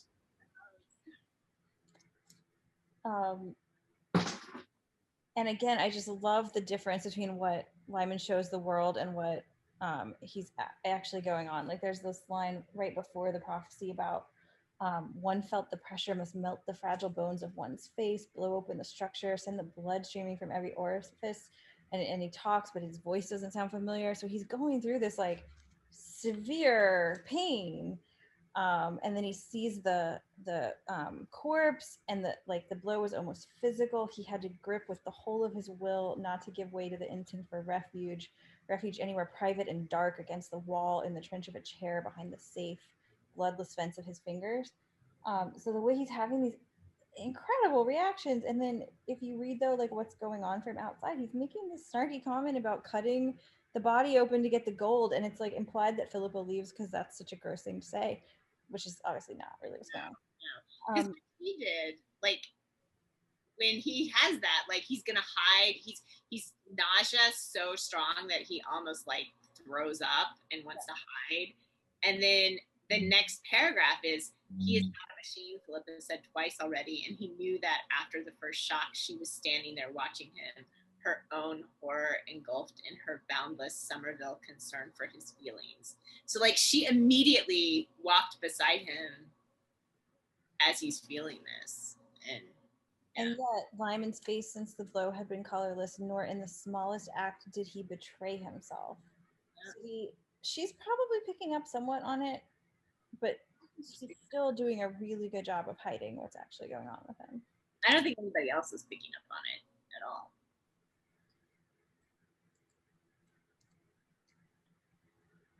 Oh. And this is, Lymond makes another, like he makes these offhand comments about his own death. And he made one earlier after the trial, or that room where everyone was talking about, it wasn't really a trial, but the discussion. He made a comment about how maybe his problems would be over soon, implying that he was going to get executed, or when he goes to Russia, that he'll be killed when he steps on land, and then all his problems will be done. It was just this very offhand comment. And then here he makes one, I only hope I look as eligible 2 years after someone assassinates me, and just these casual references to his own death, which... Well, and remember when he was swimming after Chancellor, and he was thinking the thing he had been longing for was so close, and it was like one of the most ridiculous ironies of his ridiculously ironic life, that now when he was so close to having what he wanted, he couldn't have it because he had to stay alive to try to save Chancellor. So definitely he's been like longing for death this whole time, and you could even go back to the prophecy and be like, it's one of the things he wants, his death. Oh, that's true. Ooh. Woo. And that could go, oh wait, hang on, go back to the prophecy. Okay, so the first you will have, the second you shall never have, nor to be just that you should. Well then, if he's longing for death, it can't be the second one, because he's definitely going to die at some point. We don't have zombie. Well, yeah, or maybe it's like suicide. Maybe he'll never have suicide, but yeah.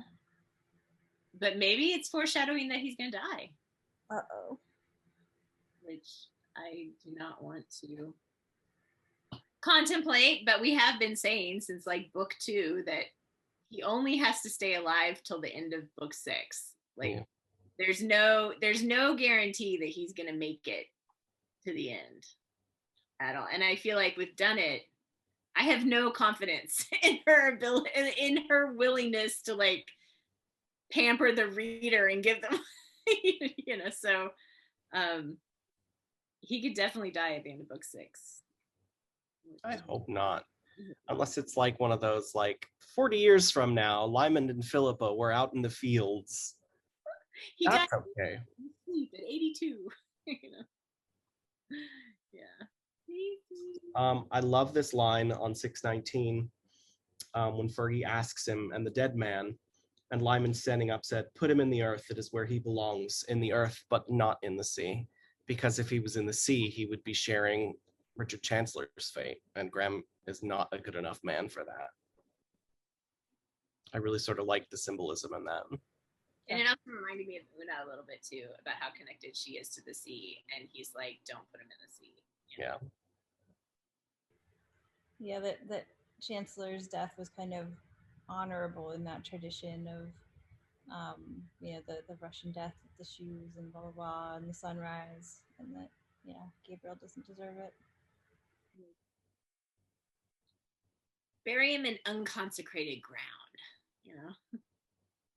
And again, like, because he knew they were watching him, he did not avoid passing the open sarcophagus where his old vanquished enemy lay. So the idea, like, he's so horrified by this that if he was alone, he'd be staying the hell away from it. But he's still just trying to put on this facade that I'm fine. I'm definitely not freaking out with overwhelming trauma right now. Yeah. And I mean, right before that, his hands were not steady, you know, which goes back to what you were telling us from book one, you know, just watch his hands. Yeah. And also I think that it's not Gabriel on his own that's causing all this trauma. It's where he says, the death of Gabriel was linked forever with the death of a child. So this isn't really about Gabriel. It's about Chiretin. Yeah. Oh, yeah. And here's the thing that you were saying earlier that Dunnett just affirms, where Lyman thinks of the two tainted children, he had chosen to preserve the boy best equipped to survive. You know, which just implies the one who is not as damaged, who had already won a place in Philippa's life. Mm-hmm. Yeah. His father was almost certainly her brother. Oh, yeah. Yeah. And then the line gets started, or so Guzel had told him, and since Guzel seemed to know, he believed her, which I always wonder, did Dunnett add that line to make it more ambiguous? Because she actually said her editors had asked her to make it more ambiguous because it's so horrible. So I wonder if that's one of the lines the editors asked to add. Mm.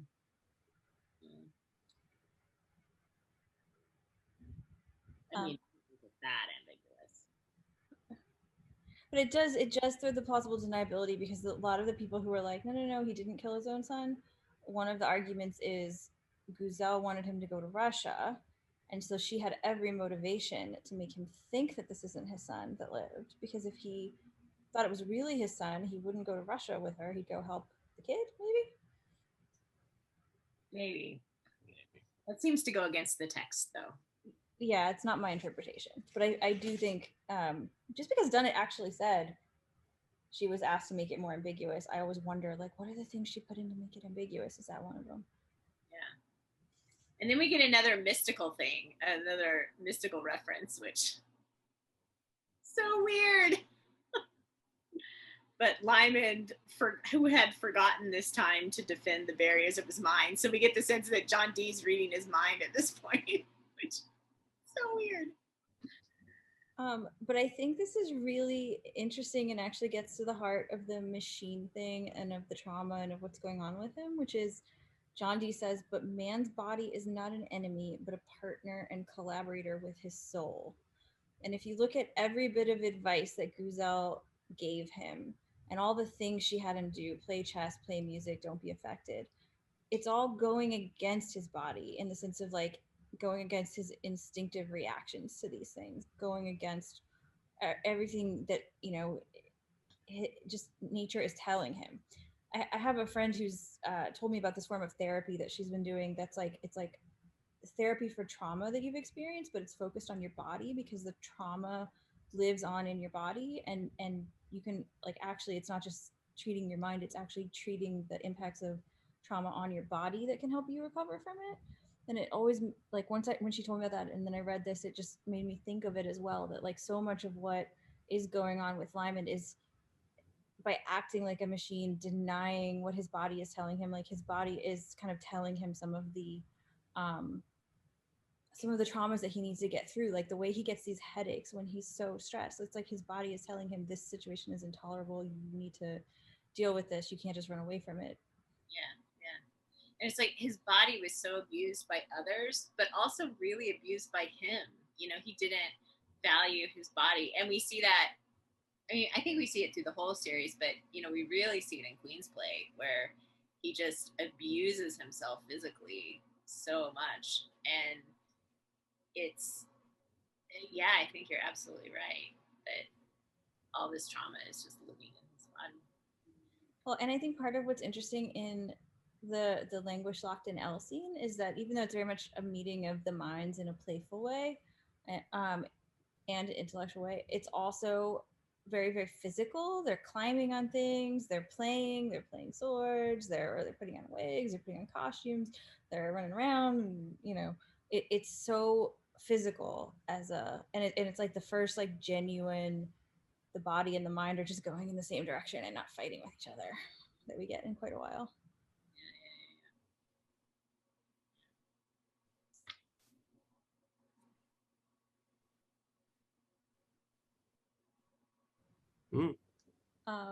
So yeah, any other thoughts before he goes outside?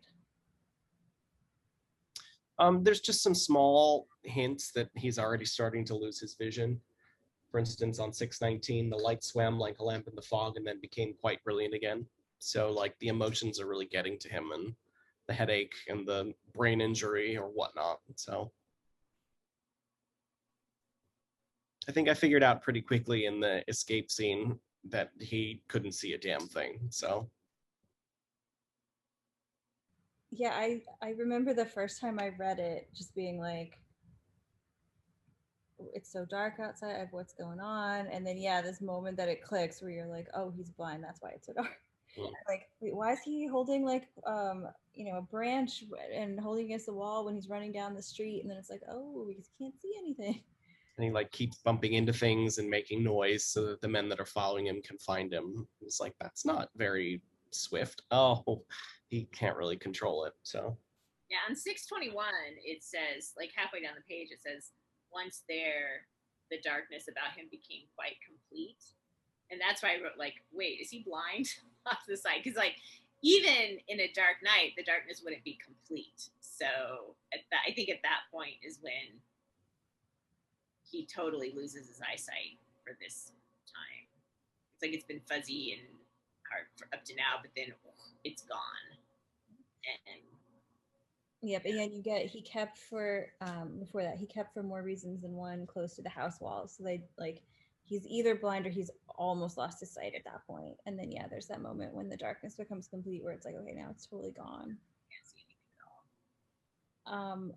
Also interesting, just explaining the previous chapter if you missed it, because it's hard to figure out, is cunning Alec to keep his thoughts engaged while the second barge overtook them. So like the whole thing with the second barge was the men were distracting him to get that, to enable that barge to come, and then they all worked together to put him on it.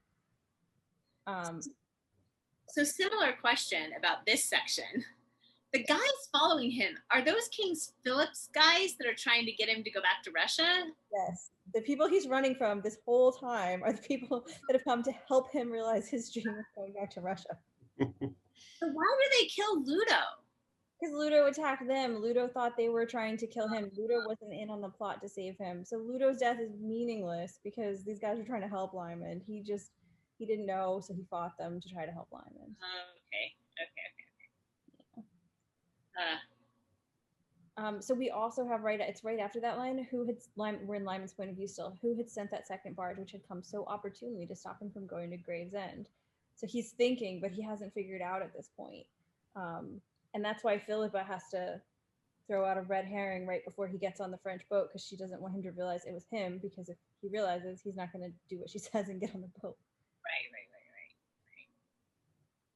And she's totally lying, because like she's narrating the sequence, right? Because he still can't see. Right. Yeah. She's been doing it all night. Yeah, how would she have done this if he had his vision? Yeah. Knocked him out again. Oh God. Yeah. Oh. So sad.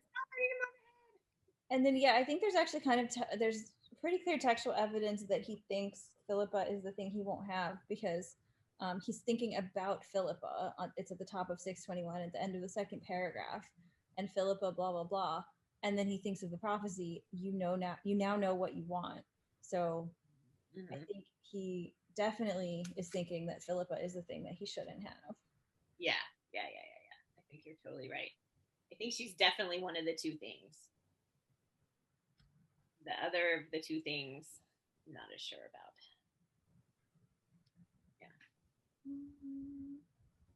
Yeah.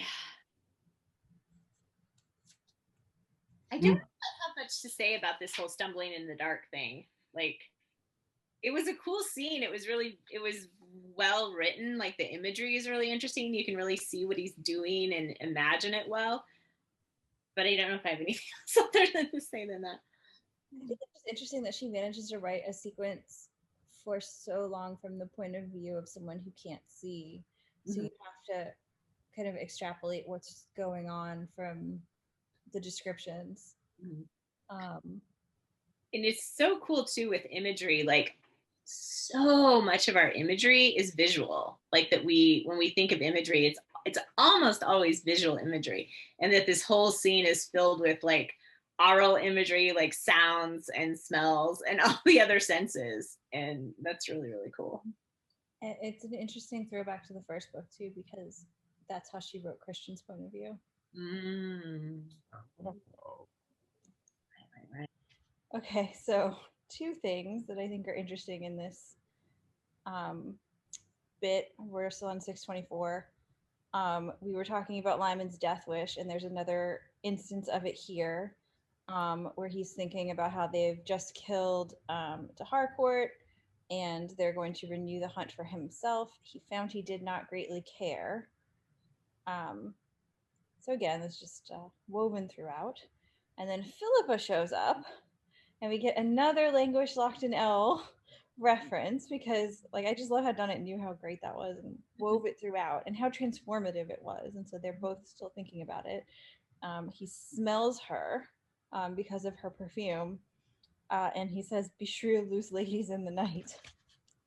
Yeah. And yeah, speaking of imagery, then she's like, "You're standing under a lamp." So one thing that, as much as we can kind of figure out what's going on from his descriptions, he's got some literal blind spots. Does Philippa know who the men are? Do you think?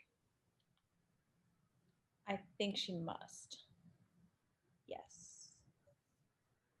She's obviously trying to get him away from them. And yes.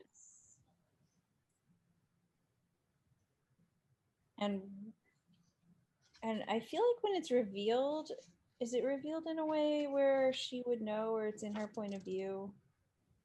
She was sorry for the deception. Yeah, it's on 630. She was sorry for the deception as the pursuing boats closed in behind her, and the men called, who were not the minions of the French ambassador or of Madame Elizabeth, but the officers of King Philip, who had sought Francis Crawford in vain through all the dark streets of London to bring him succor and help him to the wish of his heart. So she knew. And she said she knew poor de Harcourt died for nothing, but she's very practical. Still holding out hope that he's going to show up somewhere in the last book and surprise us, but probably not. You never know. Him and Dandy Hunter are going to form a band. Random minor characters. The Betrayers. Yeah. Run Onofre on this. On percussion. So yeah, and then it's a very Philippa and Lymond moment. He felt her other hand on his arm, authoritatively pushing and steering, which is a microcosm of what happens through this whole section. She takes over and she authoritatively pushes and steers him to France. Go Philippa. I'm assuming is she lying to him when she says that de Harcourt came for her? Or do you think de Harcourt like let her know what was happening and then raced after Lymond to try and help him? because it says Lymond says they've killed the Harcourt, and Philippa said, I heard he came for me. Give me your hand. I think that's true. Because remember, she left the room. Uh-huh. Harcourt was very concerned for her throughout, right? And really likes her. So he probably did go after her. Of course, she didn't leave the room because she was horrified. She left the room probably for her, making sure her plans happened. Yeah. But I don't think there's much more to it than that. Which was another reason I thought de Harcourt actually died, was because Philippa said, I heard that she also knew. Yeah, and there's the sound, a long bubbling moan, which he had heard too often to make any mistake about. So this like very morbid idea that Lymond knows what it sounds like when somebody dies, and I guess he knows enough to tell that it's Ludo. Mm-hmm. It sounds like he got stabbed in the lung, you know, like that bubbling sound that is like, I mean, Lymond just knew what it sounded like. But let's not talk about it. I think it's interesting and telling the extent to which Lymond kind of loses the ability to speak except for in like short phrases and then finally just passes out. Like he's so debilitated by the end of this. He would never have gotten to Greenwich on his own. Or Gravesend. Yeah. Well, I think the flip is he also would never have been deceived by Philippa if he was at 100%, you know. Yeah. It wouldn't have worked. But it's also kind of another like microcosm of what's been going on with him throughout the book, which is we used to always be able to trust him to be on top of things and to be like 10 steps ahead of everybody else. But the damage has caught up with him, and he like we can't trust. This is like the first time, this whole sequence is the first time where we can't trust him to, you know, make the right decisions and know what he's doing. Like he's barely functional, and it's like this is like he's barely functional in terms of basics like speech and staying awake, but he's also not functional in the sense of like making the right decisions. He's not mentally healthy and competent in a way that he, you know, as much as he had issues before, he used to be. Right. Yeah.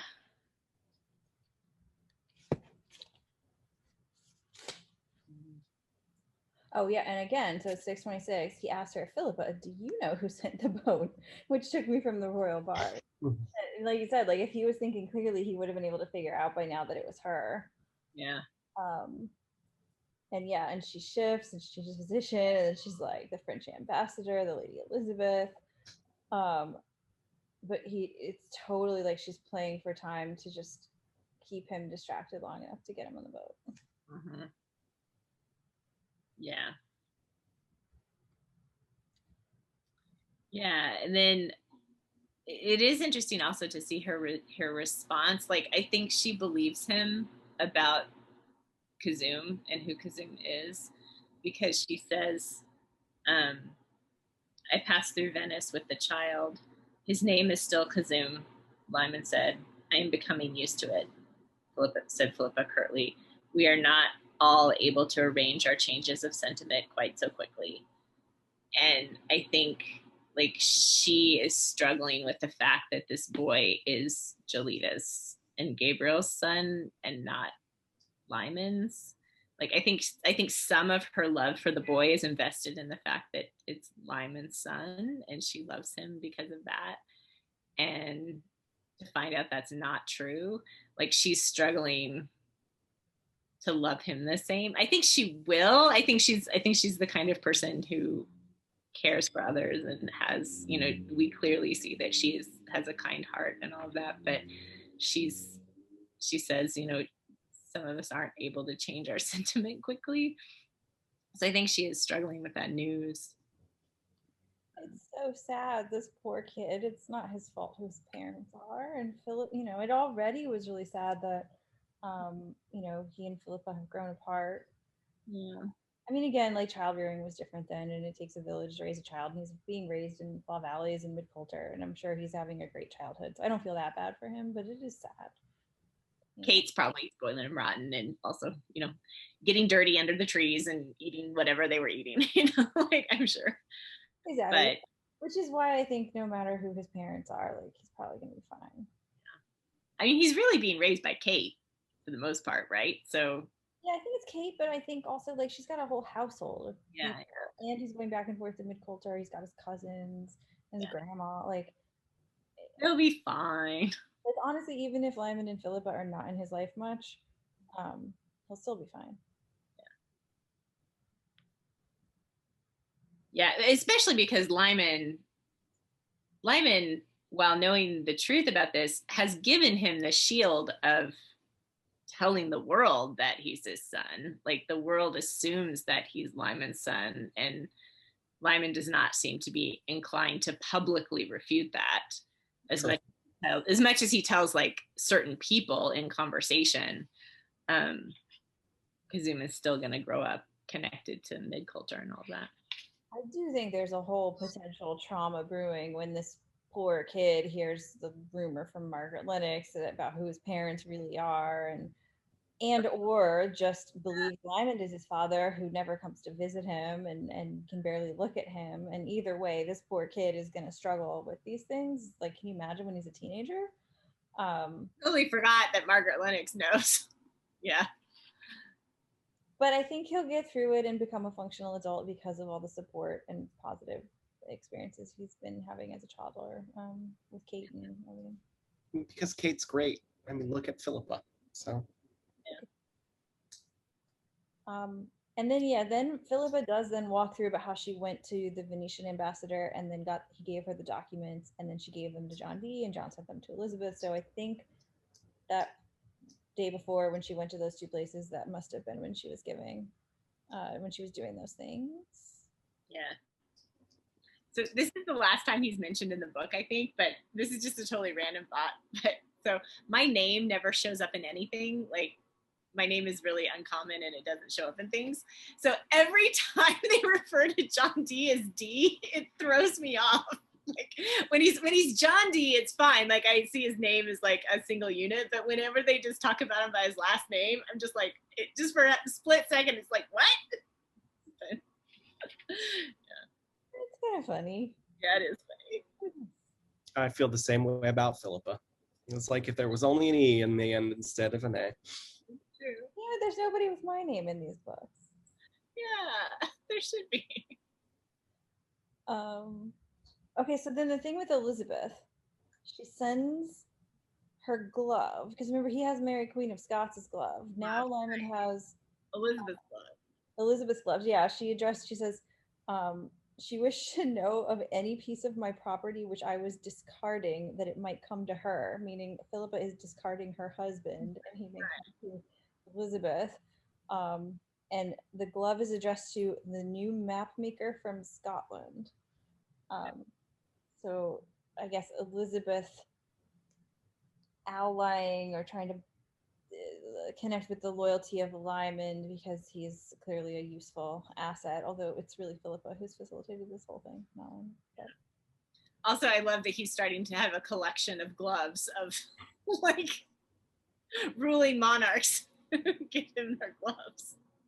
Well, and that's interesting because we know that Elizabeth and Mary Queen of Scots end up on opposing sides. Mm-hmm. That's true. Which way is Lymond? Who's his loyalty going to be to? I mean, I wouldn't see why it would be to Elizabeth. Yeah. She represents England, and he still, even though he doesn't want to go back to Scotland, probably has at least some loyalty to it. Yeah. And he clearly still cares about his family, even though I think you're right, he's got this sort of disown, in his mind, he's kind of mentally checked out or disowned from the family, but he still cares about them, like, clearly. So. Yeah, I think clearly he cares about his family. I think, though, there's always been this distinction between Scotland and the Scottish monarchy, especially when they're so allied with France. And he's always been keeping his distance from Marie de Guise because he doesn't always think she has in mind what's best for Scotland. And as Mary Queen of Scots gets older and is no longer, this innocent child, there's the same potential issues there. And then we know that she's going to marry Darnley, Margaret Lennox's son. So there's even more reasons why he may not always be on the side of Mary Queen of Scots, even if he's on the side of Scotland. Doesn't she marry the French Dauphin first, and then he dies? And he dies. He marries Darnley. Yeah. Neither choice would Lymond perhaps think is good for Scotland. Although Lymond is the one that helps send her to France, but it's kind of either she goes to France or England kidnaps her and forces the marriage at the time the English king. I do like the on 627, about halfway down, Philippa is sounding abstracted after a moment. Are you feeling better? It's much lighter now. And said Lymond, he was beginning to recognize the signs of deceit. So it's like he's starting to figure out something's fishy. Yeah. But it does make sense that he would have a particular blind spot with her, since he's also head over heels in love with her. So she is the one in the best position to manipulate him. Yep.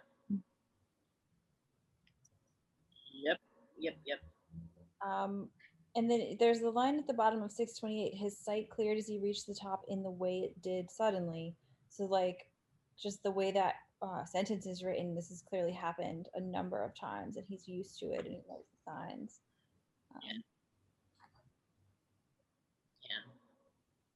I also like the bit where was it? Oh, right above that, where it says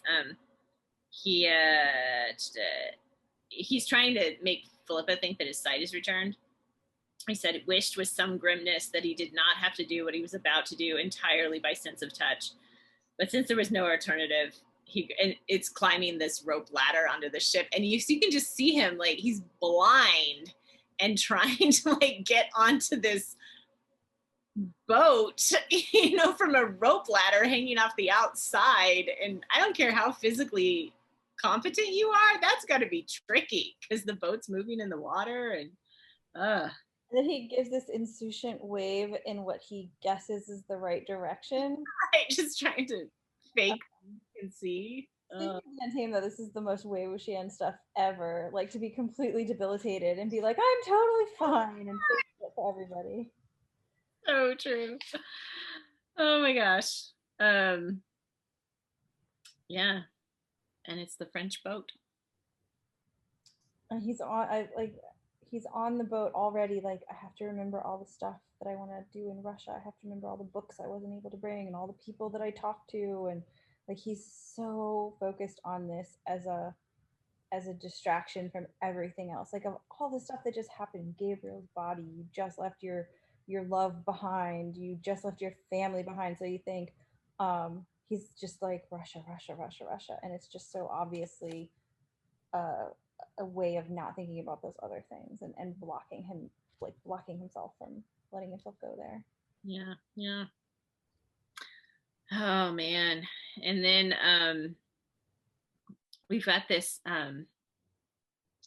he would find all on the boat, he would find all his possessions privily loaded by secret and powerful hands, and the four men, Guthrie, Hotham, Blacklock, and Hyssop, who like herself had conspired against him and had defeated him through the strength of the bond he had spent 2 years attempting to sever. And I think it's really interesting when Philippa is thinking that, because Danny did not have that bond. Like, Danny was new at the beginning of Russia, right? So he spends 2 years, like, the strength of the bond that tries to sever for 2 years. Danny's here working this, and he didn't have that at the beginning, And what about Hotham did, though, right? He was one of the original guys. Yeah, the others were all at sea. The other three had the bond that then Lymond spent 2 years trying to sever. But Danny came in new. So those 2 years of Lymond trying to sever the bond, like, Danny's still loyal even after that without a foundation, which is interesting. Well, and I think it's interesting because it's also very particular to Danny's personality that he's so nosy and curious and can't help himself. So I think at first it was like an intellectual interest, but he definitely like clearly is part of the group now and has a bond and is sees clearly enough of what's going on to have been one of the conspirators to save Lymon's soul, basically. I so wish that we had gotten like, how did they arrange all this? Did Philippa go to these 4 guys and was like, hey, so I have a plan, like, you can help me? And they're like, yeah, let's go on a boat and we'll kidnap him.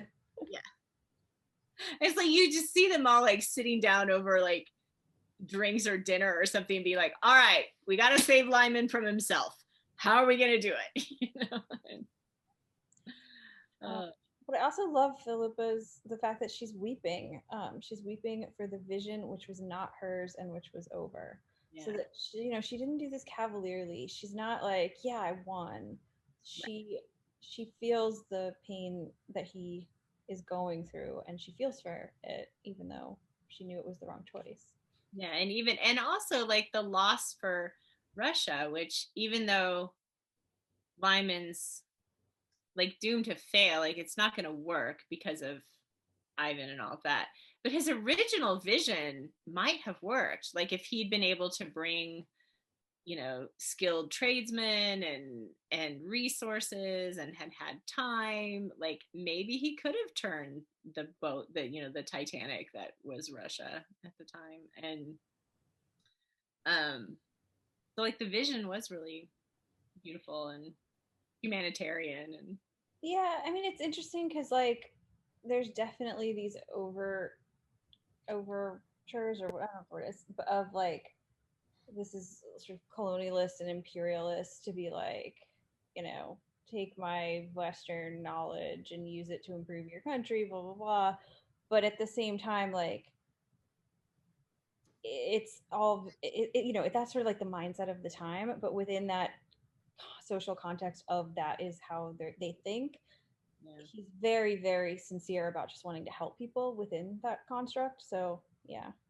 Well, and it also seems that the people he wants to help are not the wealthy and powerful of Russia. Like the people he's trying to help are the people who are living in desperate poverty. Exactly. Yeah. Yeah. He wants to build schools and roads and bring education and medicine, and you know, yeah, it's a good goal. It's just like you also can't impose it from outside. You can't impose it on Russia from Scotland. Like, it's not gonna work. Yeah. Sure. So what so the ending is really interesting because we have this bit of Mary, and then we have this bit of, you know, sort of Russia at the end, basically. And the bit about Mary, you know, is about Philip never coming back and the Queen believing she's pregnant, and it's a quote from her will. Why is that there, and how does that fit? Well, I think she's gonna die. I mean, it's a little bit of, she's gonna die pretty soon. So whatever, I mean, I'm really hoping that we get into that in the 6th book, that we get like the changeover of power from Mary to Elizabeth, which I know nothing about. So I know it happened, that's all, but I don't know, like, was it obvious that Elizabeth was going to take over from Mary? Was there like conspiracies and people were there multiple factions? Who knows? So I'm hoping that's going to come in book 6, which feels like getting a glimpse of her will obviously leads us to she's going to die. Looking at her will. So I think also this specific part of the will, and the fact that she believes she's pregnant, she's talking about, you know, God giving her this great favor of so noble, virtuous, and worthy a prince to be my husband, when we know he's a shit. He's not a good husband. Horrible. Especially since he plans on marrying Elizabeth as soon as she dies, which is gross. Yeah, and he knows how important it is for Mary to have a baby, and he still stayed away and isn't sleeping with her, which is like, dude, if she's gonna have any chance of this, you need to stay in England and sleep with her every night. So I think like, you know, and she's all the stuff about leaving to his majesty the love of the subjects. Like, I feel like the quotes here, the pregnancy, the Philip is so great, is like a reminder of the sort of tragic delusionalness of Mary, and a parallel with Lymond, who is also thinking tragically delusional thoughts at this point. Yeah. I buy that reading. That Works. I had to come up with some reading for it because I'm so bored by Mary, and the first time I read it, I was like, why is there more Mary in this? Why does it end this way? It is. I do love the very, very end though, where in Muscovy the Tsar Ivan waited, and the woman Gazelle waited, and then they did not wait anymore. There is no land uninhabitable or sea unnavigable. They made the whole world to hang in the air. I like that. So those are the quotes that Henry Sidney wrote in the copy of De Republica. Yeah. Right. Which referenced Richard. I mean Dickon. Yeah, Chancellor.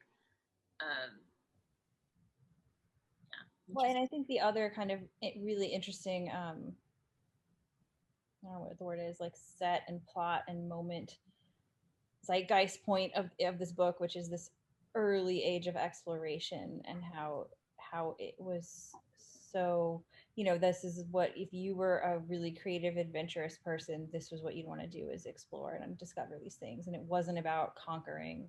It was about money for some of them, obviously, but for the sort of pioneers, it was much more just discovery. And so this, I feel like she captured kind of beautifully that that moment in time in that culture that was so interested in just discovering, like the Sydneys, and it's very intellectual and it's very curious, and it's kind of cool. And so it's like a little bit of a tribute to Chancellor. Yeah. It's a nice way to leave us off until the last book begins. Oh my goodness. So your overall thoughts on this book, and then what's going to happen in the next book? What do you want to see? Oh boy. I enjoyed this book much more towards the end than I thought I was going to. I was, you know, I think we've all discovered that it has a bit of a slow start based off of what we have been reading, but it definitely picks up its steam, and I enjoy how it ended. It's not my favorite of the bunch. I mean, I'd have to read them all before I could do a ranking of any sorts, but I don't know. I think 2 and 5 are both down a little bit more than the others. So yeah, I agree. It's not my favorite. I think the long passages of description, I think, are really beautiful and interesting, but I sort of think about them the way like Tolkien has this walk through forest for 40 pages, you know, just like, I don't need it. So yeah, it wasn't my favorite book. I totally agree with Philippe that it picked up at the end, because that's the stuff I like, is the character interaction and the, you know, the scene with Leonard Bailey, and the scene with you know, with John Dee, and the scene, you know, like when we get these sort of character interactions and the story moves forward. And of course the Philippa stuff was so good. So I really liked all of that a lot. Yeah.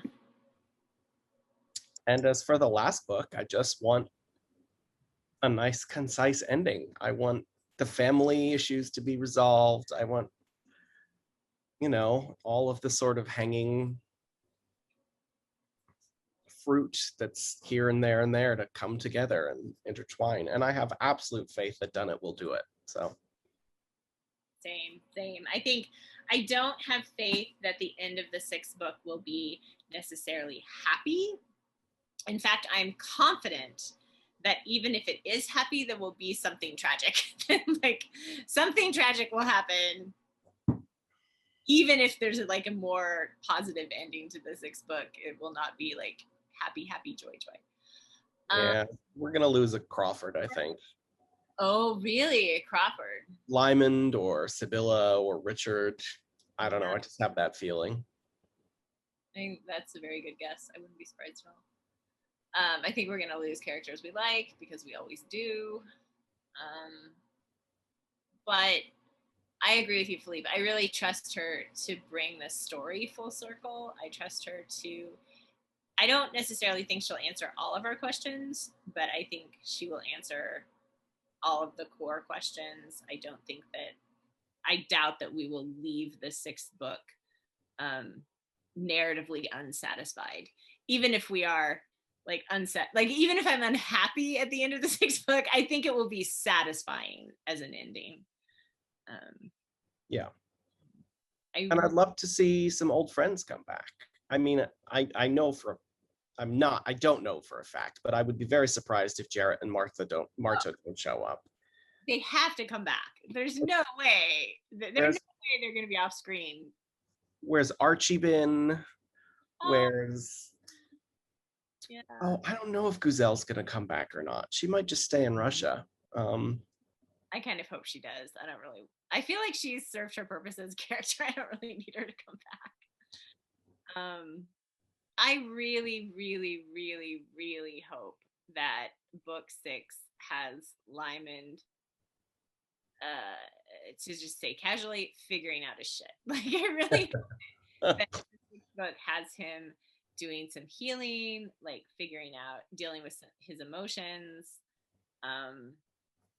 learning how the relationships that surround him function, being healthy in his relationships, stuff like that.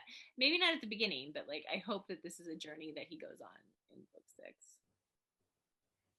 And I would imagine we'll be in France a lot because that's where he's headed now, but probably Scotland too. I think he's going to go back at some point. Oh, I like how convenient it is that he's going to France, which is where he thinks the papers are hidden, the original copies of those papers he found in Leonard Bailey's house. Yeah, I wonder if all that stuff he said to Philippa about how to find out who he was, I wonder if that's a roadmap for book 6. Like, is that what he's going to do? It's possible. Is she going to come join him in France, do we think? Or is she going to stay in Scotland? She's not welcomed in England, but I don't think she would really stick around except for Flaw Valleys, which is where her home is. But I hope she goes to France. I hope so too. Well, so I was going to ask you guys, because there's some interesting fallout here. Lymond was just super betrayed by Philippa. What is that going to do to their relationship? Also, England and France and Scotland are at war. She's English. He's French and Scottish. So now they're on opposite sides in a war, and he's pissed at her for betraying him. So, like, what's going to happen there? I think there will be drama. Things will happen.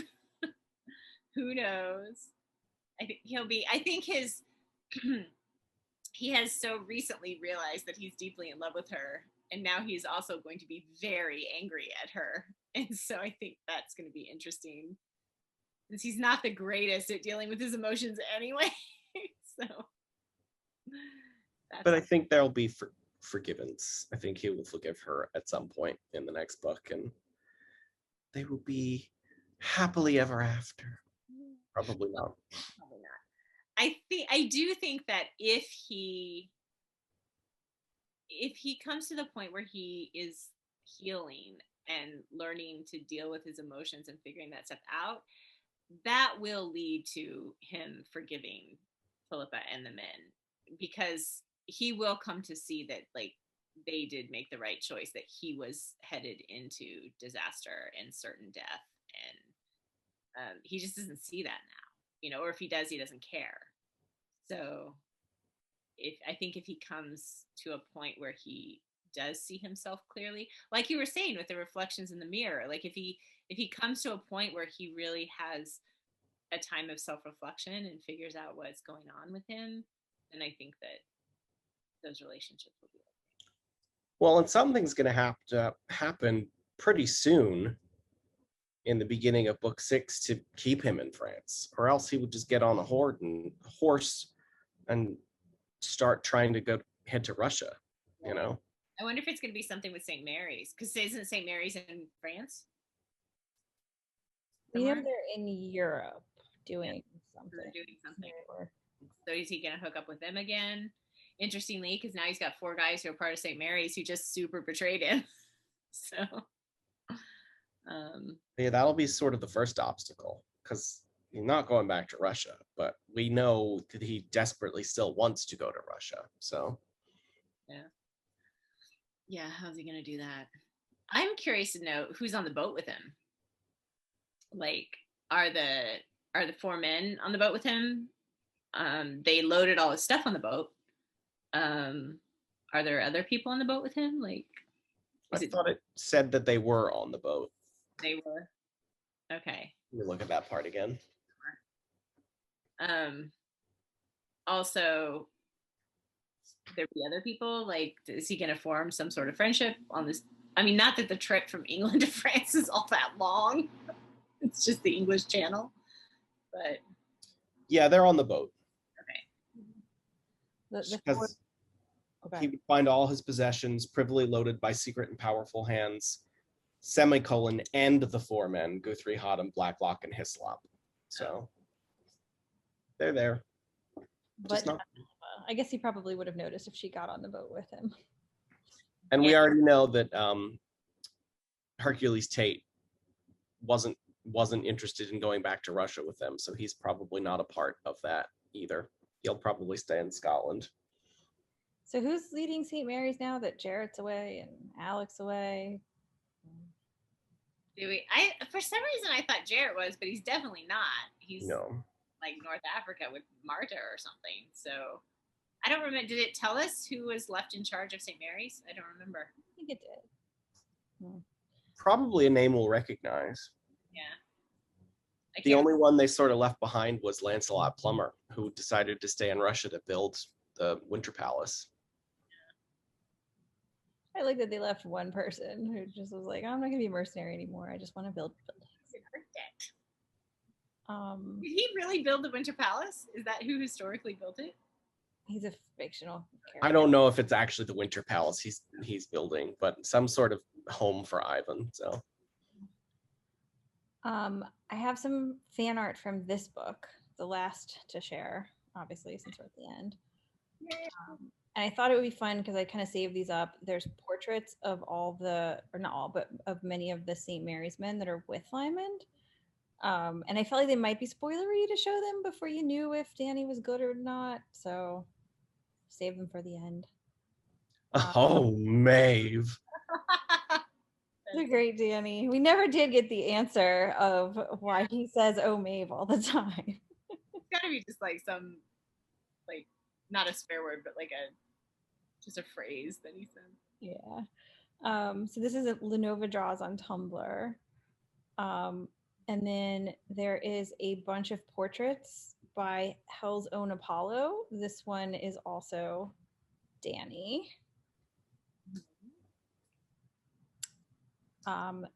There is also this one of Adam with the star. Oh my God, it's perfect. Really good. You know who I imagine every time I'm reading about Adam Blacklock is Adam Driver for some reason.